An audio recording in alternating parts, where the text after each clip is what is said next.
Welcome to అక్షమ educations. ఇంతకు ముందు లెసన్లో మనం చైల్డ్ అబ్యూస్ గురించి చూసాం. ఈ లెసన్లో మనం చూడబోయే టాపిక్ ఏంటంటే చైల్డ్ లేబర్ లేదా బాల కార్మికత అనే లెసన్ని మనం ఈ వీడియోలో చూడబోతున్నాం. వీడియోలోకి వెళ్ళే ముందు ఈ వీడియోని లైక్ చేయండి, ఎందుకంటే ఎంతమంది మీరు ఎక్కువగా ఎన్ని లైక్స్ అనేది ఇస్తే అంతమందికి రీచ్ అనేది అవుతుంది. మేము చేసే ఈ మంచి పని ఏదైతే ఉందో దాంట్లో మీరు కూడా భాగస్వామ్యం కల్పించుకోండి, ఎందుకంటే మీరు ఎన్ని లైక్స్ ఇస్తే అంతమందికి ఎక్కువ రీచ్ అనేది ఉంటుంది. ఓకే, సరే టాపిక్లోకి వెళ్ళిపోదాం. ఈరోజు టాపిక్ వచ్చేసరికి బాల కార్మికత.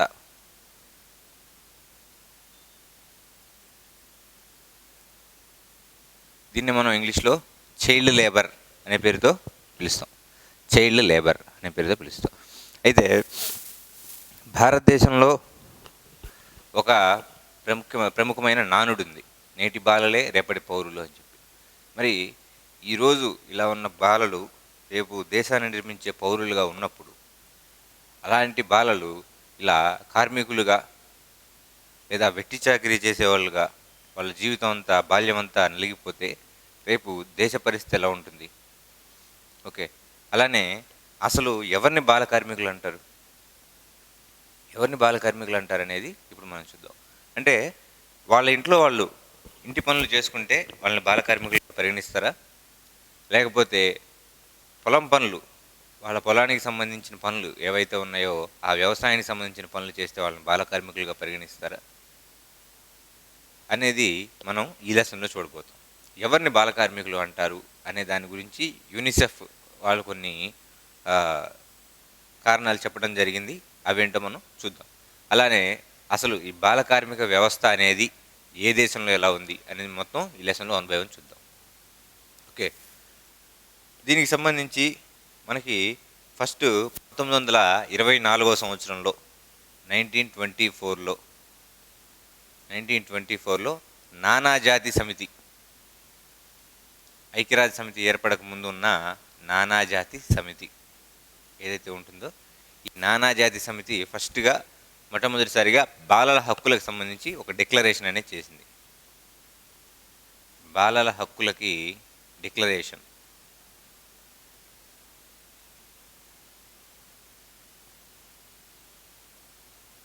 బాలల హక్కులకు సంబంధించిన డిక్లరేషన్ 1924లో నానాజాతి సమితి చేయడం అనేది జరిగింది. సరే, దీనికంటే కొంచెం ముందు చూసుకుంటే 1919లో ఇంటర్నేషనల్ లేబర్ ఆర్గనైజేషన్ ILO ఎవరైతే ఉన్నారో వీరి ప్రకారం చూసినట్లయితే 14 సంవత్సరాల లోపు ఉన్న వాళ్ళంతా బాలలు అని చెప్పడం జరిగింది. ILO వాళ్ళు, లేబర్ ఆర్గనైజేషన్ ఎవరైతే ఉన్నారో వాళ్ళు.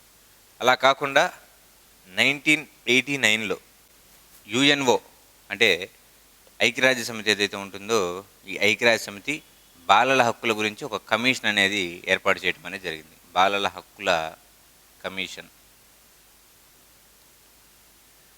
ఈ బాలల హక్కుల కమిషన్ అనేది ఏర్పాటు చేసి దీని గురించి చిన్నపిల్లలకు సంబంధించిన కొన్ని రైట్స్, అంటే చిల్డ్రన్ రైట్స్ అనేవి ఏర్పాటు చేయడం అనేది జరిగిందని మనం చెప్పుకోవచ్చు. దీన్ని బట్టి నవంబర్ 20వ తారీఖుని గుర్తుపెట్టుకోండి, ఇయర్స్ అండ్ డేట్స్ చాలా ఇంపార్టెంట్. ఈ నవంబర్ 20వ తారీఖుని ఇంటర్నేషనల్ చైల్డ్ రైట్స్ డేగా ప్రకటించడం అనేది జరిగింది. అంతర్జాతీయ బాలల హక్కుల దినోత్సవం, ఇంటర్నేషనల్ చైల్డ్ రైట్స్ డే.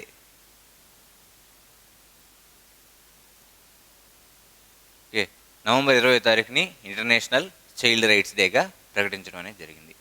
తర్వాత ఇదే ఈ నవంబర్ 20ని ఇంటర్నేషనల్ చైల్డ్ రైట్స్ డేగా ప్రకటించిన తర్వాత June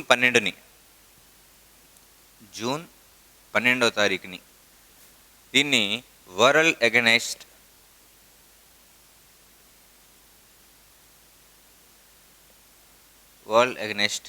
child labour day. Okay, బాల కార్మికత ఏదైతే ఉంటుందో దాని వ్యతిరేక దినోత్సవంగా జూన్ 12వ తారీఖుని జరుపుకుంటారు అని చెప్పచ్చు. అలానే ఈ ఐక్యరాజ్య సమితి ఏదైతే ఉంటుందో 2021వ సంవత్సరాన్ని గుర్తుపెట్టుకోండి. ఇవి రీసెంట్ బుక్స్లో వెయిట్లో లేదు, కొన్ని సోర్సెస్ నుంచి కంపైల్ చేసిన డేటా ఇది. 2021వ సంవత్సరాన్ని అంతర్జాతీయ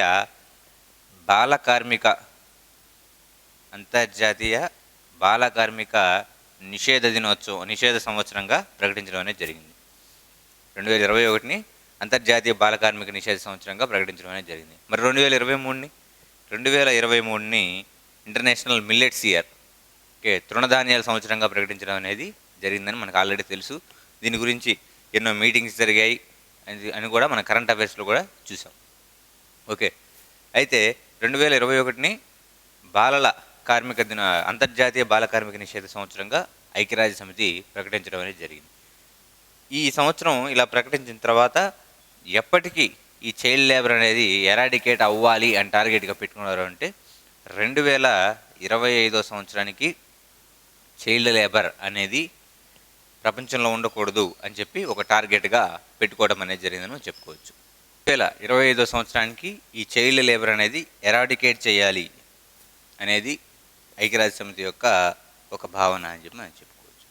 అయితే ప్రపంచంలో అత్యధికంగా ఏ ఖండంలో చైల్డ్ లేబర్ ఎక్కువగా ఉన్నారంటే ఆఫ్రికా ఖండంలో ప్రపంచంలో ఎక్కువగా చైల్డ్ లేబర్ ఉన్నారని చెప్పుకోవచ్చు. మొత్తం ప్రపంచం మీద ఎంతమంది యూనిసెఫ్ వాళ్ళ ప్రకారం చూడండి, యూనిసెఫ్ వాళ్ళ ప్రకారం ప్రపంచం మొత్తం మీద నియర్లీ 15.02 crores అంటే 15 కోట్ల మంది బాల కార్మికులు ఉన్నారు అని చెప్పి చెప్పుకోవచ్చు. అదే మనం చూసినట్లయితే ఈ 15 కోట్లలో 7 కోట్ల మంది 7.5 crores అంటే 7.5 కోట్ల మంది అంటే సగం మంది ప్రమాదకరమైన పరిస్థితుల్లో పనిచేస్తున్నారు. ప్రమాదకరమైన పరిస్థితి అంటే ఈ అగ్గిపెట్టెల పరిశ్రమ అవ్వచ్చు, తర్వాత గనులు క్వారీలు అవ్వచ్చు, అలానే ఈ బీడి ఆకుల పరిశ్రమ అవ్వచ్చు, ఏదైనా కానీ ఇవి మొత్తం ప్రమాదకరమైన పరిస్థితుల కిందకే వస్తాయని మనం చెప్పుకోవచ్చు. ఓకే, సో ఇటువంటి ప్రమాదకర పరిస్థితుల్లో చేసేవాళ్ళు 7.5 కోట్ల మంది ఉన్నారని చెప్తారు. అయితే ఈ 15 కోట్ల మందిలో ఒక ఆఫ్రికాలోనే దగ్గరగా 7 కోట్ల మంది ఉన్నారు బాల కార్మికులు. ఓకే, అంటే అభివృద్ధి చెందని దేశాలు కాబట్టి ఒక ఆఫ్రికాలోనే దగ్గరగా 7 కోట్ల మంది ఉన్నారని చెప్పుకోవచ్చు. ఆ తర్వాత ఆసియా అలానే పసిఫిక్ రీజియన్లో దగ్గరగా 6.2 కోట్ల మంది ఉన్నారు అని చెప్పి చెప్పుకోవచ్చు బాల కార్మికులు. ఓకే, ఇవి బాల కార్మికుల గురించి ఇంట్రడక్షన్. అయితే యూనిసెఫ్ లాంటి సంస్థలు అలానే భారతదేశం ఏదైతే ఉంటుందో భారతదేశం చేసిన చట్టాలు, ఈ చట్టాల ఆధారంగా ఎవరిని బాల కార్మికులు అంటారు అనేది ఇప్పుడు మనం చూద్దాం. సో మొట్టమొదటిగా యూనిసెఫ్ ఏదైతే ఉంటుందో ఈ చిల్డ్రన్స్కి సంబంధించిన సంస్థ, ఈ యూనిసెఫ్ ప్రకారం అసలు బాల కార్మికత అన్నదానికి చూడండి, బాల కార్మికత అన్నదానికి వీళ్ళు ఇచ్చిన నిర్వచనం ఏంటి అంటే ఎవరైనా 5 నుంచి 11 సంవత్సరాల వయసులో ఉన్న పిల్లలు, 5 నుంచి 11 సంవత్సరాల మధ్య వయసులో ఉన్న పిల్లలు, వాళ్ళు ఇంటి పనులు అలానే ఆర్థికంగా పనులు. చూడండి, పనులని 2 రకాలుగా విభజించుకున్నారు. ఒకటి ఇంటి పనులు, రెండోది ఆర్థిక పనులు. ఇంటి పనులు వచ్చేసరికి మామూలుగా ఇంటి దగ్గర చేసే వర్క్ ఏదైతే ఉంటుందో వాటిని ఇంటి పనులు అంటాం. రెండోది వచ్చేసి ఆర్థిక పనులు అంటే వాళ్ళు ఏదన్నా డబ్బులు వచ్చే ఏదైనా పనిలో వాళ్ళు చేయటాన్ని ఆర్థికంగా చేసే వర్క్ అని చెప్పి చెప్పుకోవచ్చు. అయితే ఈ 5 నుంచి 11 సంవత్సరాలు ఈ ఏజ్ గ్రూప్లో ఉన్న చిల్డ్రన్స్ ఎవరైతే ఉన్నారో వీళ్ళు వారంలో 21 గంటలు, వారంలో అంటే 1 వీక్లో 21 గంటలు ఇంటి పని చేసినా, అలానే 1 వీక్లో 1 అవర్ డబ్బులు సంపాదించే పని చేసినా కానీ వీళ్ళు బాల కార్మికుల కిందకి చేరతారు అని చెప్పి చెప్పుకోవచ్చు. ఓకే, అయితే మరి 12 నుంచి 14 సంవత్సరాల లోపు ఉన్నవాళ్ళు, ఈ ఏజ్ గ్రూప్లో ఉన్నవాళ్ళు వారానికి ఇంటి పనులు 21 గంటలు, అలానే ఆర్థిక పనులు అంటే డబ్బు సంపాదించే పనులు వారానికి 14 గంటలు చేస్తే వీళ్ళు యూనిసెఫ్ ప్రకారం వీళ్ళు బాల కార్మికుల కింద పరిగణించడం జరిగింది అని చెప్పి చెప్పుకోవచ్చు. ఓకే, వీళ్ళని 12 నుంచి 14 సంవత్సరాల మధ్యలో ఉన్న వాళ్ళు ఎవరైతే ఉన్నారో వీళ్ళు వారానికి 21 గంటలు ఇంటి పని, అలానే 14 గంటలు ఏదైతే ఉంటుందో ఈ ఆర్థిక సంబంధించిన కార్యకలాపాల్లో వీళ్ళు ఇన్వాల్వ్ అయితే దాన్ని బాల కార్మికత అని చెప్పి యూనిసెఫ్ చెప్పడం అనేది జరిగింది. ఓకే, నెక్స్ట్ బాల కార్మిక నిషేధ చట్టం చూడండి. బాల కార్మిక నిషేధ చట్టం దీన్ని ఎప్పుడు చేశారండి అంటే 1986లో ఈ బాల కార్మిక నిషేధ చట్టాన్ని చేశారు. ఈ బాల కార్మిక నిషేధ చట్టాన్ని మళ్ళీ ఎప్పుడు సవరించారు అండి అంటే 2016 సంవత్సరంలో ఈ బాల కార్మిక నిషేధ చట్టాన్ని సవరించడం జరిగింది అని చెప్పి మనం చెప్పుకోవచ్చండి. ఓకే, అయితే దీని ప్రకారం 1986 ప్రకారం చూసినట్లయితే 14 సంవత్సరాల లోపు ఉన్న వాళ్ళంతా బాలలే. 14 సంవత్సరాల లోపు ఉన్న వాళ్ళు మొత్తం బాలలు. ఇటువంటి బాలలు ఎవరైతే ఉన్నారో వీరు వస్తుపరంగా వస్తు మార్పిడి అలానే డబ్బు సంపాదించే పని ఏదైతే ఉంటుందో ఆ రకంగా వీళ్ళు ఏదన్నా వర్క్ చేస్తే దాన్ని బాల కార్మికత అంటారు అని చెప్పి చెప్పడం జరిగింది. ఓకే, అలానే నెక్స్ట్ భారత ఓటు హక్కు ఏదైతే ఉంటుందో ఈ ఓటు హక్కు ప్రకారం 18 సంవత్సరాల లోపు వాళ్ళందరినీ బాలలుగా పరిగణించడం జరుగుతుంది అని చెప్పి మనం చెప్పుకోవచ్చు. నెక్స్ట్ జాతీయ బాలల విధానం. జాతీయ బాలల విధానం మనం ఇందాక మాట్లాడుకున్నాం. 1986లో యుఎన్ఓ వాళ్ళు హక్కుల గురించి చేస్తే అప్పుడు భారతదేశం జాతీయ బాలల విధానం 1986లో ఫస్ట్ టైం చేశారు. ఈ 1986లో చేసిన జాతీయ బాలల విధానం ఏదైతే ఉంటుందో ఇది ఫస్ట్ జాతీయ బాలల విధానం. రెండోది 2003 సంవత్సరంలో జాతీయ బాలల విధానం చేయడం అనేది జరిగింది. 2003 తర్వాత నూతన జాతీయ బాలల విధానం 2013లో చేయడం జరిగిందని చెప్పి మనం చెప్పుకోవచ్చు. సో ఈ జాతీయ బాలల విధానం 2013 ప్రకారం 18 సంవత్సరాల లోపు ఉన్నవాళ్ళు ఎవరైతే ఉన్నారో వాళ్ళందరినీ బాలలుగా పరిగణించడం అనేది జరుగుతుంది అని చెప్పి మనం చెప్పుకోవచ్చు. అలానే బాల కార్మిక నిషేధ చట్టం 1986 అనేది చూసాం. అయితే ఈ సవరించిన బాల కార్మిక నిషేధ చట్టం ఎప్పుడు చేశారు అంటే 2016 సంవత్సరంలో సవరించిన బాల కార్మిక నిషేధ చట్టం చేయడం అనేది జరిగింది. ఈ సవరించిన బాల కార్మిక నిషేధ చట్టాన్ని దాని ప్రకారం 18 సంవత్సరాల లోపు ఎవరైతే ఉన్నారో వాళ్ళని బాలలుగా పరిగణించారు. కాకపోతే 18 సంవత్సరాల లోపు వాళ్ళని రెండు కేడర్స్గా వీళ్ళని డివైడ్ చేయడం జరిగిందని చెప్పి మనం చెప్పుకోవచ్చు. ఒకటి 15 సంవత్సరాల లోపు వాళ్ళు.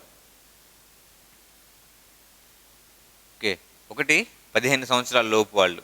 రెండోది వచ్చేసరికి 15 నుంచి 18 సంవత్సరాల లోపు వాళ్ళు. ఈ 15 నుంచి 18 సంవత్సరాల లోపు ఉన్న వాళ్ళని కౌమార కార్మికులు లేదా అడాల్సెంట్ వర్కర్స్ అనే పేరుతో పిలుస్తూ ఉంటారని చెప్పి మనం చెప్పుకోవచ్చు. అలానే బాల న్యాయ చట్టం చూడండి. బాల కార్మిక ఓటు హక్కు జాతీయ బాలల విధానం 2016 సవరించిన కార్మిక చట్టం ఏదైతే ఉంటుందో దాని ప్రకారం. అలా కాకుండా బాల న్యాయ చట్టం అంటే మనం చూసాం నిన్న క్లాసులో జేజే యాక్ట్ అంటాం మనం, జువెనైల్ జస్టిస్. ఏ సంవత్సరం చేశారండి ఇది? 2015 సంవత్సరంలో ఈ బాల న్యాయ చట్టం అనేది చేశారు. దీని ప్రకారం 7 సంవత్సరాల లోపు సాధారణ శిక్ష పడే వాళ్ళు అంటే ఈ నేరాలు చేసే వాళ్ళని 18 సంవత్సరాలు ఉన్నా కానీ వాళ్ళని బాలలుగా పరిగణించడం అనేది జరుగుతుంది. అదే 7 కంటే ఎక్కువగా శిక్ష పడే వాళ్ళని 16 సంవత్సరాల లోపు వాళ్ళని బాలలుగా పరిగణించబడతారు అని చెప్పి మనం చెప్పుకోవచ్చు. నెక్స్ట్ మాతృత్వ సంక్షేమ యాక్ట్ ఏదైతే ఉంటుందో ఈ మాతృత్వ సంక్షేమ యాక్ట్ అనేది 1961లో చేశారు. దీన్ని 2021లో దీనికి అమెండ్మెంట్ అనేది తీసుకుని రావడం జరిగింది. దీని ప్రకారం ఒక స్త్రీ గర్భం దాల్చినప్పుడు ఆ గర్భంలో ఉన్న బేబీ ఎవరైతే ఉంటారో అక్కడి నుంచి వాళ్ళని బాలలుగా పరిగణించడం జరుగుతుంది అని చెప్పి చెప్పడం అనేది జరిగింది. అలానే భారతదేశం యొక్క జనాభా లెక్కలు, ఈ జనాభా లెక్కల ప్రకారం 14 సంవత్సరాల లోపు ఉన్నవాళ్ళు మొత్తం మనం బాలలుగా పరిగణించవచ్చు. నెక్స్ట్ భారత రాజ్యాంగంలో ఉన్న ఆర్టికల్ 24. ఓకే, ఈ ఆర్టికల్ 24 ఏదైతే ఉంటుందో ఈ ఆర్టికల్ 24 ప్రకారం 14 సంవత్సరాల లోపు ఉన్న వాళ్ళని బాలలుగా పరిగణించవచ్చు. వీళ్ళ చేత ఎటువంటి పని చేయించినా కానీ అది బాల కార్మికత కిందకు వస్తుంది అని చెప్పి మనం చెప్పుకోవచ్చు. ఓకే, నెక్స్ట్ కర్మాగారాల చట్టం, ఫ్యాక్టరీస్ యాక్ట్ అంటాం దీన్నే. ఈ కర్మాగారాల చట్టం ఏదైతే ఉంటుందో ఈ కర్మాగారాల చట్టం ప్రకారం 14 సంవత్సరాల లోపు ఉన్న వాళ్ళని 14 సంవత్సరాల లోపు ఉన్న వాళ్ళని బాల కార్మికులుగా పరిగణించడం అనేది జరుగుతుంది. సో దాని తర్వాత దీన్ని అమెండ్మెంట్ చేయడం అనేది జరిగింది. ఈ అమెండ్మెంట్ ప్రకారం 15 నుంచి 18 సంవత్సరాల లోపు ఉన్న వాళ్ళని బాల కార్మికులుగా వీరు పరిగణించడం జరిగింది అని చెప్పి మనం చెప్పుకోవచ్చు. తర్వాత గనుల చట్టం, మైన్స్ యాక్ట్. సో ఈ మైన్స్ యాక్ట్ అనేది 1952లో చేయడం అనేది జరిగింది. 1952లో చేసిన ఈ గనుల చట్టం, అలానే ఈ కర్మాగారాల చట్టం 1948లో చేశారండి. 1948లో ఈ గనుల చట్టం 1952లో చేశారు. సో దీని ప్రకారం ఈ గనుల చట్టం ప్రకారం 18 సంవత్సరాల లోపున్న బాలలు 18 సంవత్సరాల లోపున్న వాళ్ళని బాలలుగా పరిగణించడం అనేది జరుగుతుంది. సో దీని ప్రకారం కూడా ఎవరైతే ఈ 18 సంవత్సరాల లోపు ఈ వస్తు మార్పిడి లేదా ఆర్థికంగా డబ్బు పొందే పనులు ఏవైతే ఉన్నాయో వీటిలో పనిచేసే వాళ్ళని కార్మికులుగా పరిగణించడం అనేది జరుగుతుందని మనం చెప్పుకోవచ్చండి. గనుల చట్టం 1952లో చేశారని చెప్పి చెప్పుకోవచ్చు. అలానే ప్లాంటేషన్ యాక్ట్ లేదా తోటల చట్టం. సో దీని ప్రకారం 12 సంవత్సరాల లోపు వాళ్ళని బాలలుగా పరిగణించడం జరుగుతుందని చెప్పి చెప్పుకోవచ్చు. దీన్ని ఎప్పుడు చేశారండి? 1951లో ఈ తోటల చట్టం లేదా ప్లాంటేషన్ యాక్ట్ అనేది చేయడం జరిగింది అని చెప్పి మనం చెప్పుకోవచ్చు. ఓకే, నెక్స్ట్ బీడీలు లేదా సిగరెట్ పరిశ్రమ. బీడీ లేదా సిగరెట్ పరిశ్రమ దీనికి సంబంధించిన యాక్ట్ ఏదైతే ఉంటుందో 1986లో చేయడం అనేది జరిగింది. చూడండి, 1986లో ఈ యాక్ట్ అనేది చేయడం జరిగింది. సో ఈ యాక్ట్ ప్రకారం 14 సంవత్సరాల లోపు వాళ్ళు బాల కార్మికులుగా పరిగణించబడతారు. ఓకే, ఇది బాల కార్మికులకు సంబంధించిన అసలు ఎవరు బాల కార్మికుడు అనే భావన అనేది మనం ఇక్కడ చూస్తున్నాం. ఓకే, యూనిసెఫ్ ఏదైతే ఉందో ఈ యూనిసెఫ్ ప్రకారం 5 నుంచి 11 సంవత్సరాల లోపు ఉండి వాళ్ళు ఇంటి పనులు వారానికి 21 గంటలు చేస్తూ, ఓకే, అంటే ఇంటి పనులు 21 గంటలు చేస్తున్నారు అని అన్నారు అంటే అక్కడ ఇంటి భారం మొత్తం వాళ్ళ మీద ఉంది అని అర్థం. రోజుకు 3 గంటలు వాడు స్కూల్కి వెళ్లకుండా ఇంటి పనులు వారానికి 21 గంటలు మినిమం చేస్తున్నాడు అంటే మ్యాక్సిమం ఎంతైనా ఉండొచ్చు చేస్తున్నాడు. మినిమం 3 అవర్స్ చేస్తున్నాడు అంటే అతని మీద కుటుంబ భారం పడినట్టు, లేదా కుటుంబంలో ఉన్న వాళ్ళు అతని చేత పని చేస్తున్నట్టు అని చెప్పి మనం అర్థం చేసుకోవాలి. అలానే ఇక్కడ ఇంకొకటి అంటే ఆర్థిక పనులు, డబ్బు సంపాదించే పనులు 1 గంట పాటు ఇన్వాల్వ్ అయినా కానీ వారానికి వారిని బాల కార్మికులుగా పరిగణించడం అనేది జరుగుతుందని మనం చెప్పుకోవచ్చు. ఓకే, అలానే 12 నుంచి 14 సంవత్సరాల లోపు 21 గంటలు ఇంటి పనులు, 14 గంటలు ఆర్థిక పనులు వారానికి. ఓకే, నెక్స్ట్ బాల కార్మిక నిషేధ చట్టం 1986లో చేశారు. దీని యొక్క అమెండ్మెంట్ వచ్చేసరికి 2016 సంవత్సరంలో చేయడం జరిగింది. దీని ప్రకారం ఆ టైంలో 14 సంవత్సరాల లోపు, ఇప్పుడు 18 సంవత్సరాల లోపు పిల్లల్ని బాల కార్మికులుగా పరిగణించడం అనేది జరిగింది. అలానే భారతదేశం యొక్క ఓటు హక్కు ఏదైతే ఉంటుందో 18 సంవత్సరాలు, దీని ప్రకారం బాలల్ని పరిగణించడం జరిగింది.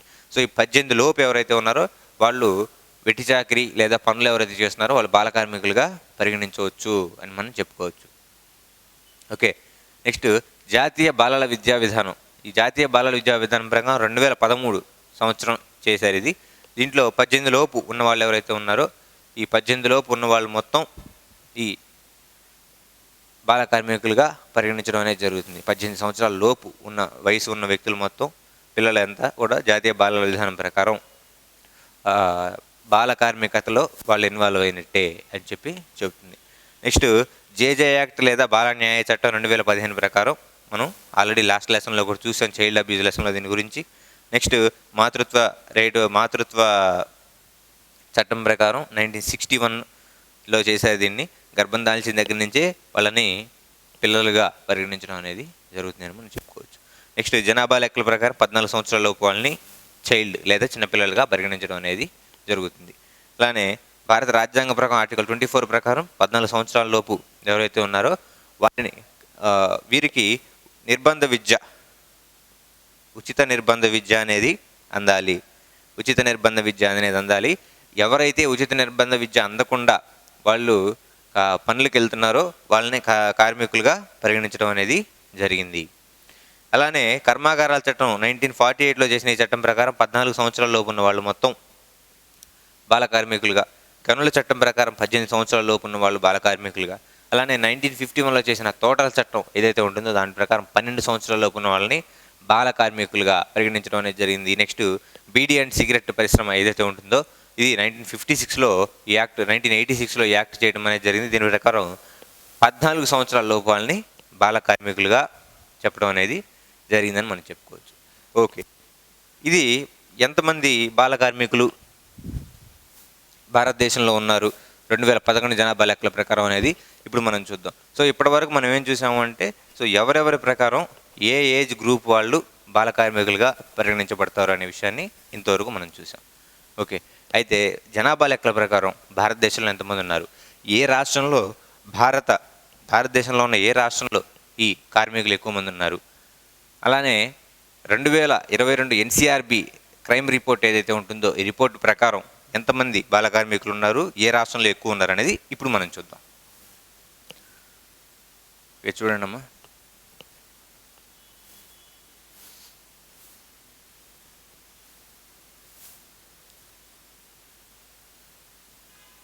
ఫస్ట్ మనం 2011 జనాభా లెక్కలు చూద్దాం.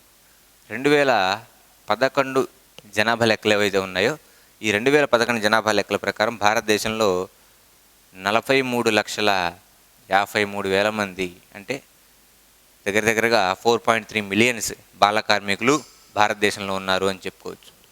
4.3 మిలియన్స్ భారతదేశంలో బాల కార్మికులు ఉన్నారు. ఏ రాష్ట్రంలో ఎక్కువగా ఉన్నారు అంటే ఉత్తరప్రదేశ్లో ఎక్కువగా బాల కార్మికులు ఉన్నారు. భారతదేశంలో ఉత్తరప్రదేశ్లో ఎక్కువగా బాల కార్మికులు ఉన్నారు. మరి సెకండ్ ప్లేస్లో ఉన్న రాష్ట్రం ఏది అంటే మహారాష్ట్ర అని మనం చెప్పుకోవచ్చు. సెకండ్ ప్లేస్లో మహారాష్ట్ర ఉంది. చూడండి, మీరు ఈ వైలెన్స్ అగైన్స్ట్ ఉమెన్ టాపిక్ నుంచి మనం గమనించినట్లయితే ఎక్కడ వైలెన్స్ ఎక్కడ జరుగుతుంది అంటే యూపీలో, పిల్లల మీద ఎక్కువ ఎక్కడ జరుగుతుంది అంటే మహారాష్ట్రలో. అలానే ఈ సిటీ వచ్చేసరికి ఇప్పుడు స్టేట్ల గురించి మాట్లాడుకున్నాం. మరి ఈ బాల కార్మికత తక్కువగా ఉన్న స్టేట్ ఏది అంటే సిక్కిం అని చెప్పి మనం చెప్పుకోవచ్చు. సిక్కింలో తక్కువ మంది బాల కార్మికులు ఉన్నారు అని చెప్పి మనం చెప్పుకోవచ్చు. ఓకే, ఇదేమో ఎక్కువ మంది బాల కార్మికులు ఉన్న రాష్ట్రాలు. ఇది వచ్చేసరికి తక్కువ మంది బాల కార్మికులు ఉన్న రాష్ట్రాలు, అంటే చైల్డ్ లేబర్ అనేది నంబర్ తక్కువగా ఉన్న రాష్ట్రం వచ్చేసరికి సిక్కిం అని చెప్పుకోవచ్చు. అదే యూటీ చూసినట్లయితే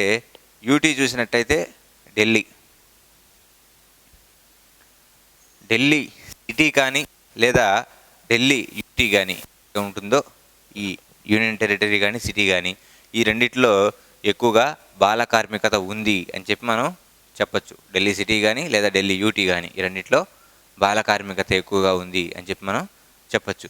అలానే ఈ తక్కువ బాల కార్మికత ఉన్న యూటీ లేదా యూనియన్ టెరిటరీ ఏది అంటే లక్షద్వీప్. సో దీని గురించి రీసెంట్గా మాల్దీవ్ వర్సెస్ లక్షద్వీప్ అనేది మనం చూస్తూనే ఉన్నాం. దీని గురించి మనం కరెంట్ అఫైర్స్ సెక్షన్ ఏదైతే ఉంటుందో జూన్ నుంచి జనవరి వరకు కరెంట్ అఫైర్స్ అనేది మనం ఒక వీడియో చేయబోతున్నాం, దాంట్లో మనం చూస్తాం. ఓకే, జూన్ నుంచి జనవరి వరకు మన కరెంట్ అఫైర్స్ అనేది చేస్తాం, దాంట్లో చూస్తాం. ఓకే, ఇది భారతదేశంలో ఉన్నటువంటి 2011 లెక్కల ప్రకారం ఎక్కువ ఏ రాష్ట్రంలో ఉన్నారు, తక్కువ ఏ రాష్ట్రంలో ఉన్నారు. మరి ఎన్సీఆర్బి రిపోర్ట్ మనకి రీసెంట్గా వచ్చిందని చూసాం మనం. ఎన్సీఆర్బి 2022 రిపోర్ట్ అనేది December 3 రిలీజ్ అయింది. 2023 December 3 రిలీజ్ అయింది. 2022 సంవత్సరంలో భారతదేశంలో ఉన్న క్రైమ్స్ అన్నీ చూసాం మనం. ఓకే, క్రైమ్స్ ఏవైతే ఉన్నాయో అవి మొత్తం ఒక రిపోర్ట్గా ఇచ్చారు. ఇంతకు ముందు వీడియోలో చూసాం, దాని ముందు వీడియోలో కూడా మనం చూసాం.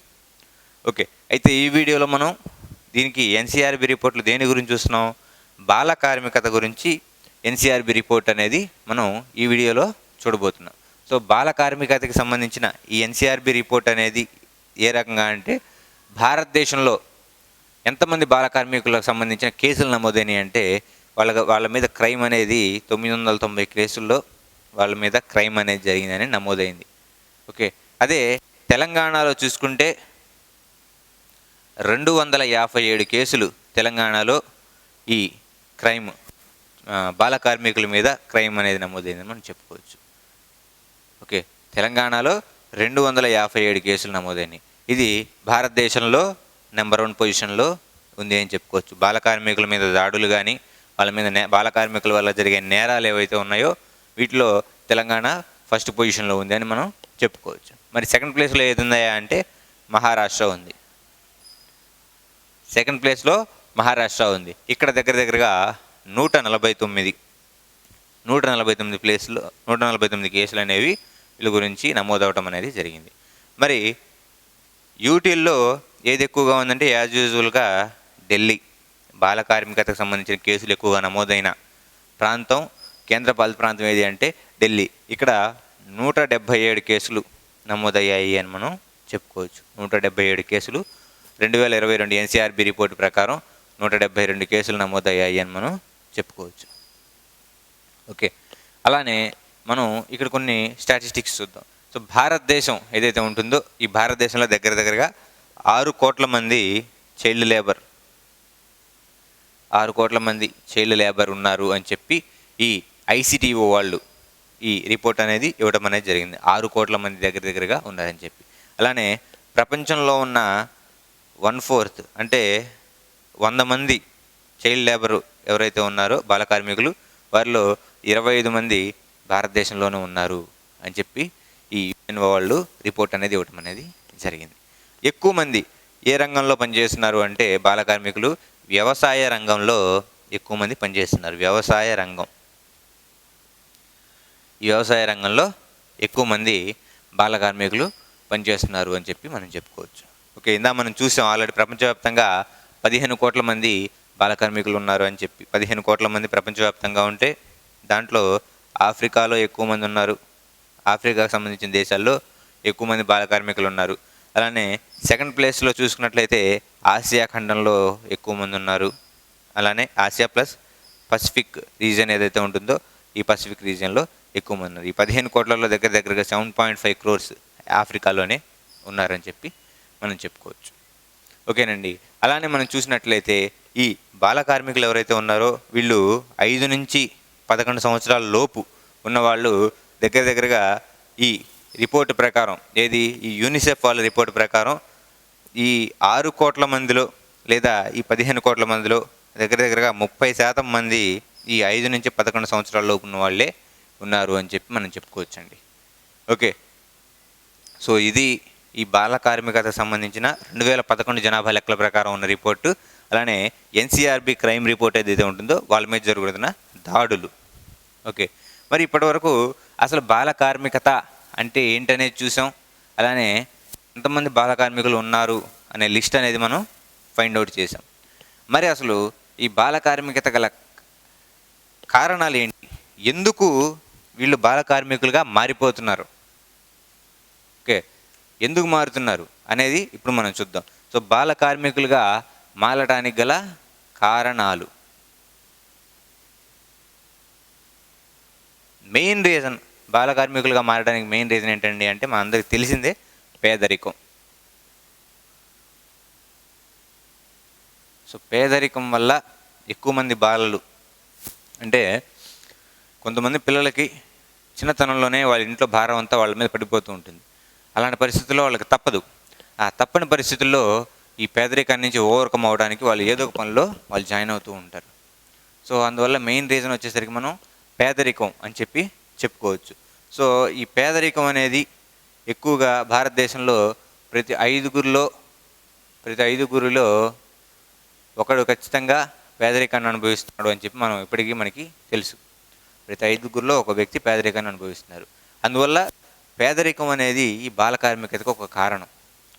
ఓకే, ఇంట్లో మగ దిక్కు లేదా పెద్ద దిక్కు లేకపోతే ఆ ఇంట్లో ఉన్న పిల్లగాడే 5 సంవత్సరాలు 11 సంవత్సరాలు లేదా 15 సంవత్సరాలు ఉన్న పిల్లగాడే ఆ ఇంటి బాధ్యత అనేది తీసుకోవాల్సి వస్తుంది. ఓకే, వాడి చేతికి వచ్చిన తర్వాత ఆ ఇంటి బాధ్యత వాడే తీసుకుంటాడు. కాబట్టి ఖచ్చితంగా ఈ పేదరికాన్ని ఓవర్కమ్ చేయడానికి అతను బాల కార్మికుడిగా మారటం, అతని సమీపంలో ఉన్న ఏవైతే పరిశ్రమలు ఉన్నాయో అందులో అతను జాయిన్ అవ్వటం, అక్కడ వర్క్ చేసుకోవడం అనేది జరుగుతూ ఉంటుంది. మరి 5గురిలో ఒకళ్ళు పేదలని చెప్తున్నాం. భారతదేశంలో అతిపేద రాష్ట్రం ఏది అంటే బీహార్ అని మనం చెప్పుకోవచ్చు. అతిపేద రాష్ట్రం బీహార్ అని మనం చెప్పచ్చు. మరి భారతదేశంలో ఉన్నటువంటి అతిపేద జిల్లా ఏది అంటే, అతిపేద జిల్లా అంటే కలహండి. కలహండి జిల్లాని అతిపేద జిల్లాగా మనం చెప్పొచ్చు. ఈ కలహండి ఎక్కడుందా అంటే ఒడిశా రాష్ట్రంలో ఉంది, లేదా ఒడిశా రాష్ట్రంలో ఈ కలహండి అనేది ఉంది అని మనం చెప్పుకోవచ్చు. దీన్నే ఇండియన్ ఇథియోపియాగా దీన్ని పిలవడం అనేది జరుగుతుందని మనం చెప్పుకోవచ్చు.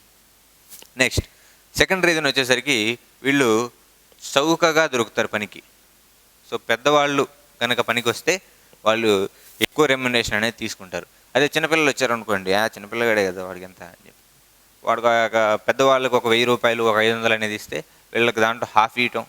ఆ వారా వీడిని పని నిరూపించుకోవాలి అని చెప్పి వీడు ఇంకా ఎక్స్ట్రా వర్క్ చేస్తుంటాడు. వాళ్ళంత సామర్థ్యం లేకపోయినా కానీ వీడికున్న ఎఫర్ట్స్ మొత్తం పెట్టి వీళ్ళు వర్క్ చేస్తూ ఉంటారు. ఓకే, అందువల్ల చౌకగా పని చేయడం ఏదైతే ఉంటుందో ఇది కూడా ఒక కారణం అని చెప్పి చెప్పుకోవచ్చు. నెక్స్ట్ పాఠశాలలో సౌకర్యాల కొరత. పాఠశాలల్లో సౌకర్యాల కొరత, మినిమం నీడ్స్ అనేవి లేకుండా స్కూల్ రన్ చేస్తుంటే వాళ్ళ ఇంట్లో వాళ్ళు ఇంక ఇది కరెక్ట్ కాదు, మన ఇంట్లో కొంచెం పరిస్థితి కూడా సరిగ్గా లేదు కాబట్టి ఇక వెళ్ళిపోదాం, ఇంక స్కూల్ మానిపించేద్దాం అని చెప్పి స్కూల్ మానిపించడం అనేది జరుగుతుంది.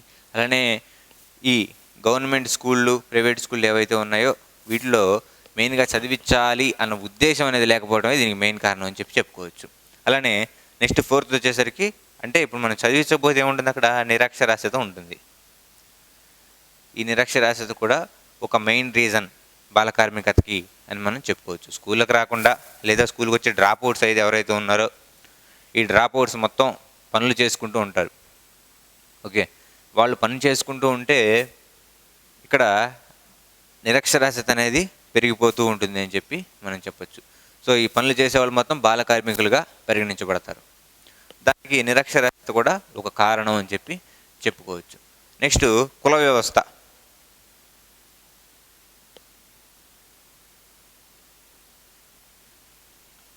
కుల వ్యవస్థ. సో కుల వృత్తులు ఎవరైతే చేస్తారో ఆ కుల వృత్తులకు చెందిన వాళ్ళు ఏముందులండి వాడికా చదువు పెద్ద అవ్వట్లేదు, 4-5 ఏళ్ళ తర్వాత నాతో పాటే పని తీసుకెళ్తా అని చెప్పి వాళ్ళ పేరెంట్స్ ఎవరైతే ఉన్నారో వాళ్ళు కూడా ఈ వాళ్ళ కులానికి సంబంధించిన వృత్తులు ఏవైతే ఉన్నాయో వాటిల్లో వీళ్ళని తీసుకెళ్ళడం అనేది జరుగుతూ ఉంటుంది అని మనం చెప్పుకోవచ్చు.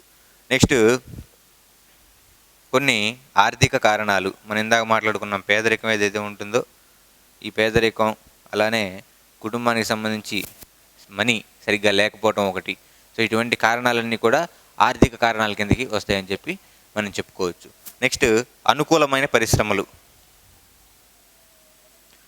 అనుకూల పరిశ్రమలు అంటే ఈ చిన్నపిల్లలు ఈజీగా పనిచేయడానికి, వాళ్ళు పనిచేయడానికి ఈజీగా ఉండే పరిశ్రమలు ఏవైతే ఉన్నాయో వాటిలో కూడా ఈ బాలకార్మికత ఎక్కువగా ఉంటుంది. అది కూడా ఒక బాలకార్మికత కారణం అని చెప్పుకోవచ్చు. ఓకే, అంటే ఇప్పుడు మీరు చూసుకున్నట్లయితే మన గుంటూరు ఏరియా ఏదైతే ఉంటుందో ఈ గుంటూరు ఏరియా దగ్గరలో మనకి పెప్సీలు కానీ ఇటువంటి కొన్ని కూల్ డ్రింక్స్కి సంబంధించిన ఈ కర్మాగారాలు ఉన్నాయి. అలానే అట్టల ఫ్యాక్టరీలు ఉన్నాయి కొన్ని. ఈ అట్టల ఫ్యాక్టరీ ఏదైతే ఉంటుందో ఈ అట్టల ఫ్యాక్టరీల్లో కూడా వీళ్ళు పనిచేయడం అనేది జరుగుతుంది. ఇక్కడ వీళ్ళకి సంబంధించి వర్క్ అనేది తక్కువగా ఉంటుంది. ఓకే, వర్క్ అనేది తక్కువగా ఉంటుంది కానీ వర్క్ టైం అనేది ఎక్కువగా ఉంటుంది. ఓకే, ఎలా అంటే చూడండి వీళ్ళని దగ్గరగా 12 అవర్స్ వరకు వర్క్ చేయిస్తారు. 12 అవర్స్ వరకు వర్క్ చేయించి వీళ్ళకి మొత్తం మీద ఒక నెలకి 3-4 వేల వరకు వీళ్ళకి ఇవ్వటం అనేది జరుగుతుంది. 3-4 వేల వరకు. 4,000 వచ్చినా కానీ వాడు హ్యాపీగా పని చేసుకుంటాడు. 4,000 వస్తున్నాయి కదా, ఇంటి దగ్గర కూర్చుంటే ఏం రావు కదా ముందనే ఉద్దేశంతో వీడు పనిచేయడం అనేది జరుగుతూ ఉంటుందని మనం చెప్పుకోవచ్చు. ఓకే, ఇది ఈ బాలకార్మికత వ్యవస్థకి అయ్యే కారణాలు ఏంటి అంటే ఇవని మనం చెప్పుకోవచ్చు. ఓకే, అలానే బాలల యొక్క హక్కులు లేదా రైట్స్ ఏవైతే ఉన్నాయో ఈ రైట్స్ని హరింపజేసే కారణాలు అంటే ఎందువల్ల బాలల హక్కులు మనం నెక్స్ట్ ఈ ఐక్యరాజ్య సమితి యొక్క బాలల హక్కుల గురించి మనం మాట్లాడుకుంటాం. ఆ మాట్లాడుకునే టైంలో బాలల హక్కులు ఏంటి అనేది మాట్లాడదాం. అయితే ఈ హక్కులని హరింపజేసే కారణాలు ఏంటి అంటే మొట్టమొదటి చూస్తే భ్రూణ హత్యలు, అంటే కడుపులో ఉన్నప్పుడే బిడ్డను చంపేయటం. భ్రూణ హత్యలు, కడుపులో ఉన్నప్పుడే ఆ ఊంబ ఏదైతే ఉండదో ఆ బేబీని అక్కడే చంపేయటం. నెక్స్ట్ లింగ వివక్ష,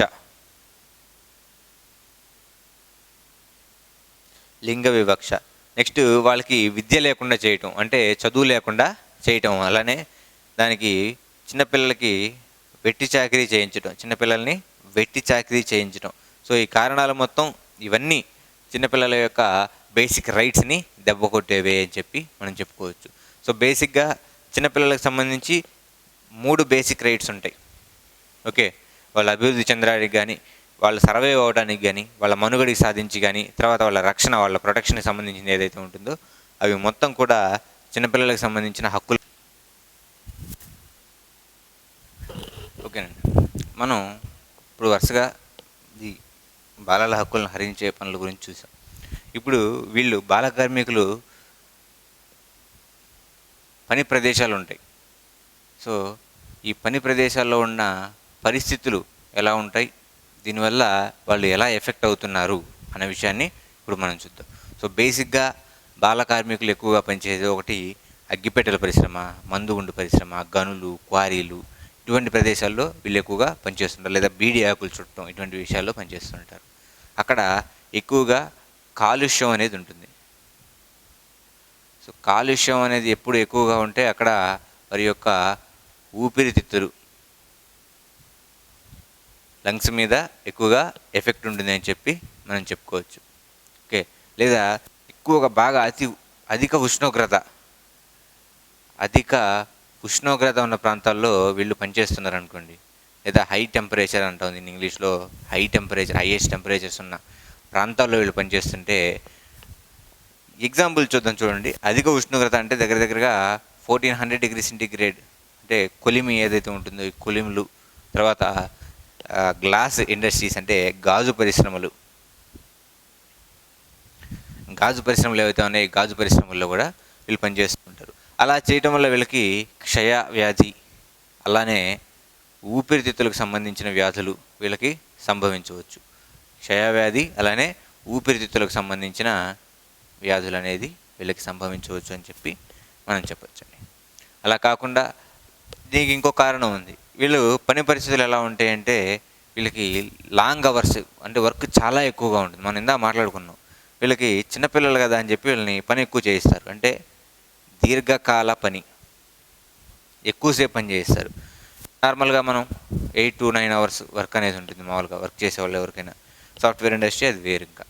ఓకే, అది అలా కాకుండా దీర్ఘకాల పని అని కనుక మనం మాట్లాడుకుంటే ఇది 9 నుంచి 10 hours మినిమం చిన్నపిల్లల్ని పనిచేయడం అనేది జరుగుతుంది. అలా కాకుండా ఇంకా ఎక్కువ అవర్స్ కూడా వీళ్ళని పొడిగించే ఛాన్స్ ఉంటుంది. ఇంతసేపు పని చేయించుకొని నెలకి వీళ్ళకి 3 to 4K, లేదా 3 నుంచి 4,000, లేదా మినిమం ఒక 7,000 మినిమం, మ్యాక్సిమం ఎక్కువ ఇచ్చేలాగా వీళ్ళని పని చేయించుకోవడం అనేది జరుగుతుంది. సో వీళ్ళకి దీర్ఘకాలిక పని, తక్కువ మనీ అనేది ఉంటుందని చెప్పి మనం చెప్పుకోవచ్చు. అలానే ఇటువంటి పని పరిస్థితులు చేస్తే వీళ్ళకి ఆరోగ్య సమస్యలు అధికంగా ఉంటాయి. ఆరోగ్య సమస్యలు అనేవి చాలా అధికంగా ఉంటాయి. ఏంటి ఆరోగ్య సమస్యలు అంటే వీళ్ళకి ఆర్థికంగా తక్కువగా ఇవ్వటం వల్ల వీళ్ళకి ఈ ఆరోగ్య సమస్యలు వచ్చినా కానీ వీళ్ళు వైద్యం చేసుకోవలేక ఇబ్బంది పడుతూ ఉంటారు.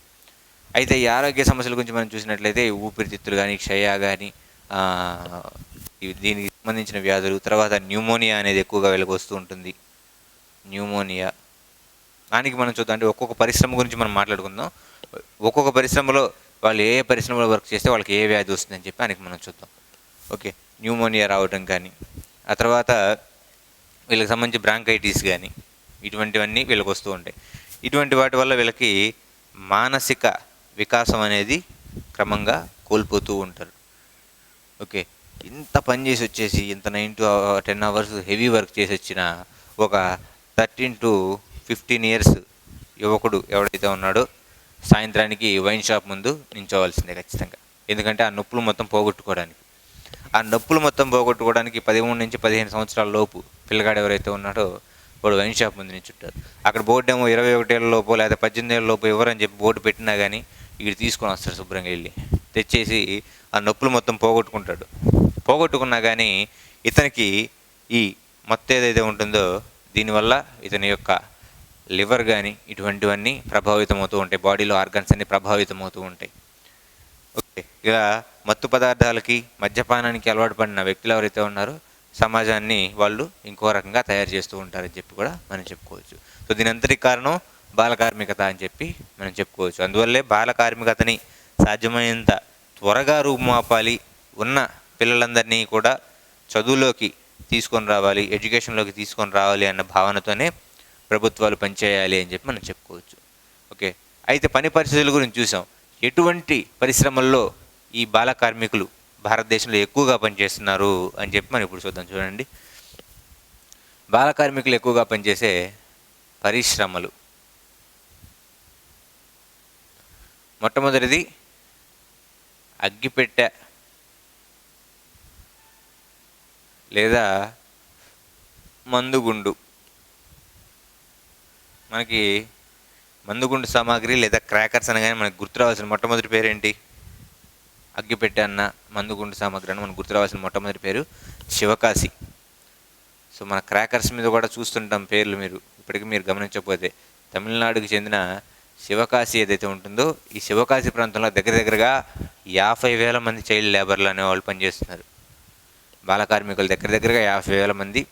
ఈ అగ్గిపెట్టెలో ఉన్న పుల్లలు ఏవైతే ఉన్నాయో ఈ పుల్లల తయారీ పరిశ్రమ, అలానే ఈ మందు సామాగ్రి ఏదైతే ఉంటుందో వాటిని తయారు చేసే పరిశ్రమలో ఇక్కడ పనిచేసే వాళ్ళు శ్వాసకోశ సంబంధ వ్యాధులతో ఇబ్బంది పడుతూ ఉంటారని చెప్పి మనం చెప్పుకోవచ్చు. అంటే ఇక్కడ ఉన్న పొటాషియం కానీ, ఫాస్ఫరస్ కానీ, తర్వాత జింక్ కానీ, ఇటువంటి వాయువులు లేదా ఇటువంటి మెటీరియల్స్ ఏవైతే ఉన్నాయో వీటి వల్ల వీరు ఇబ్బంది అనేది పడుతూ ఉంటారని చెప్పుకోవచ్చు. ఓకే, అక్కడ ఉండే విషవాయువులు కానీ, అక్కడ ఉండే వస్తువులు వాటి చేతితో తాకడం వల్ల కానీ వాళ్ళు ఎలర్జీలు కానీ ఇటువంటివన్నీ వాళ్ళు ఇబ్బంది పడుతూ ఉంటారని చెప్పి మనం చెప్పుకోవచ్చు. నెక్స్ట్ గనులు, అలానే క్వారీలు. పెద్ద సినిమానే చూసాం KGF, ఎంతమంది పిల్లలు ఉంటారు దాంట్లో పనిచేస్తారు. ఓకే, అలాంటి కోలార్ గనులు,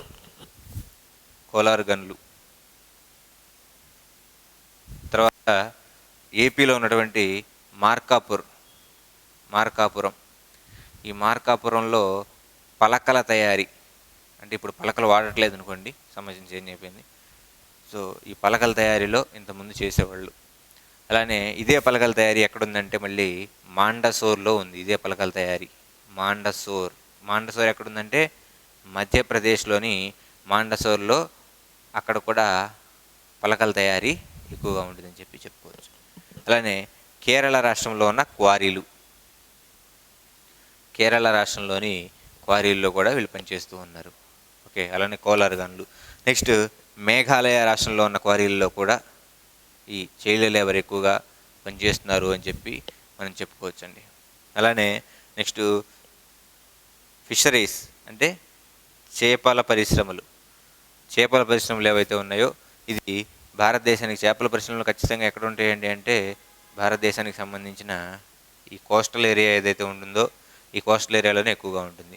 సో కోస్టల్ ఏరియాకి సంబంధించిన ఎక్కువగా చూసినట్టయితే మనకి ఒకటి కేరళ, రెండోది తమిళనాడు, మూడోది చూసినట్లయితే ఏపీ.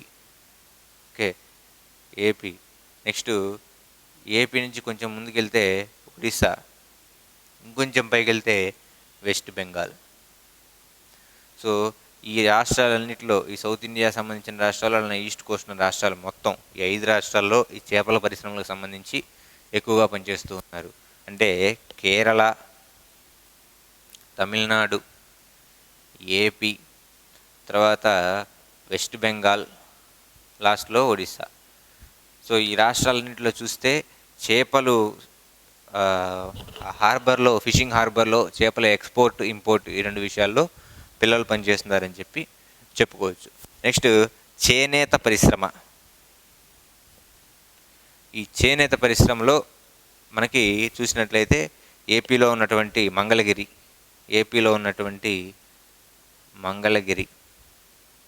ఓకే, అలానే మనకి తమిళనాడులో ఉన్నటువంటి కాంచీపురం, కంచిపట్టు అంటాం. సో ఈ కాంచీపురంలో తయారయ్యేది మనం అక్కడిక్కడ ఆర్డర్ ఇచ్చుకోవచ్చు. ఆర్డర్ ఇస్తే మనకి చీర అనేది నేసి మనకి ఇవ్వడం అనేది జరుగుతుంది. ఓకే, తమిళనాడులో ఉన్నటువంటి కాంచీపురం, అలానే తిరువనంతపురం, కేరళలోని తిరువనంతపురం, ఇటువంటి ప్రాంతాలన్నింటిలో కూడా చేనేత పరిశ్రమలో చైల్డ్ లేబర్ ఎక్కువగా ఉన్నారు అని చెప్పి మనం చెప్పుకోవచ్చు. ఇక్కడ మనం గమనించాల్సిన ఇంకో విషయం, బీడీలు మరియు సిగరెట్లు.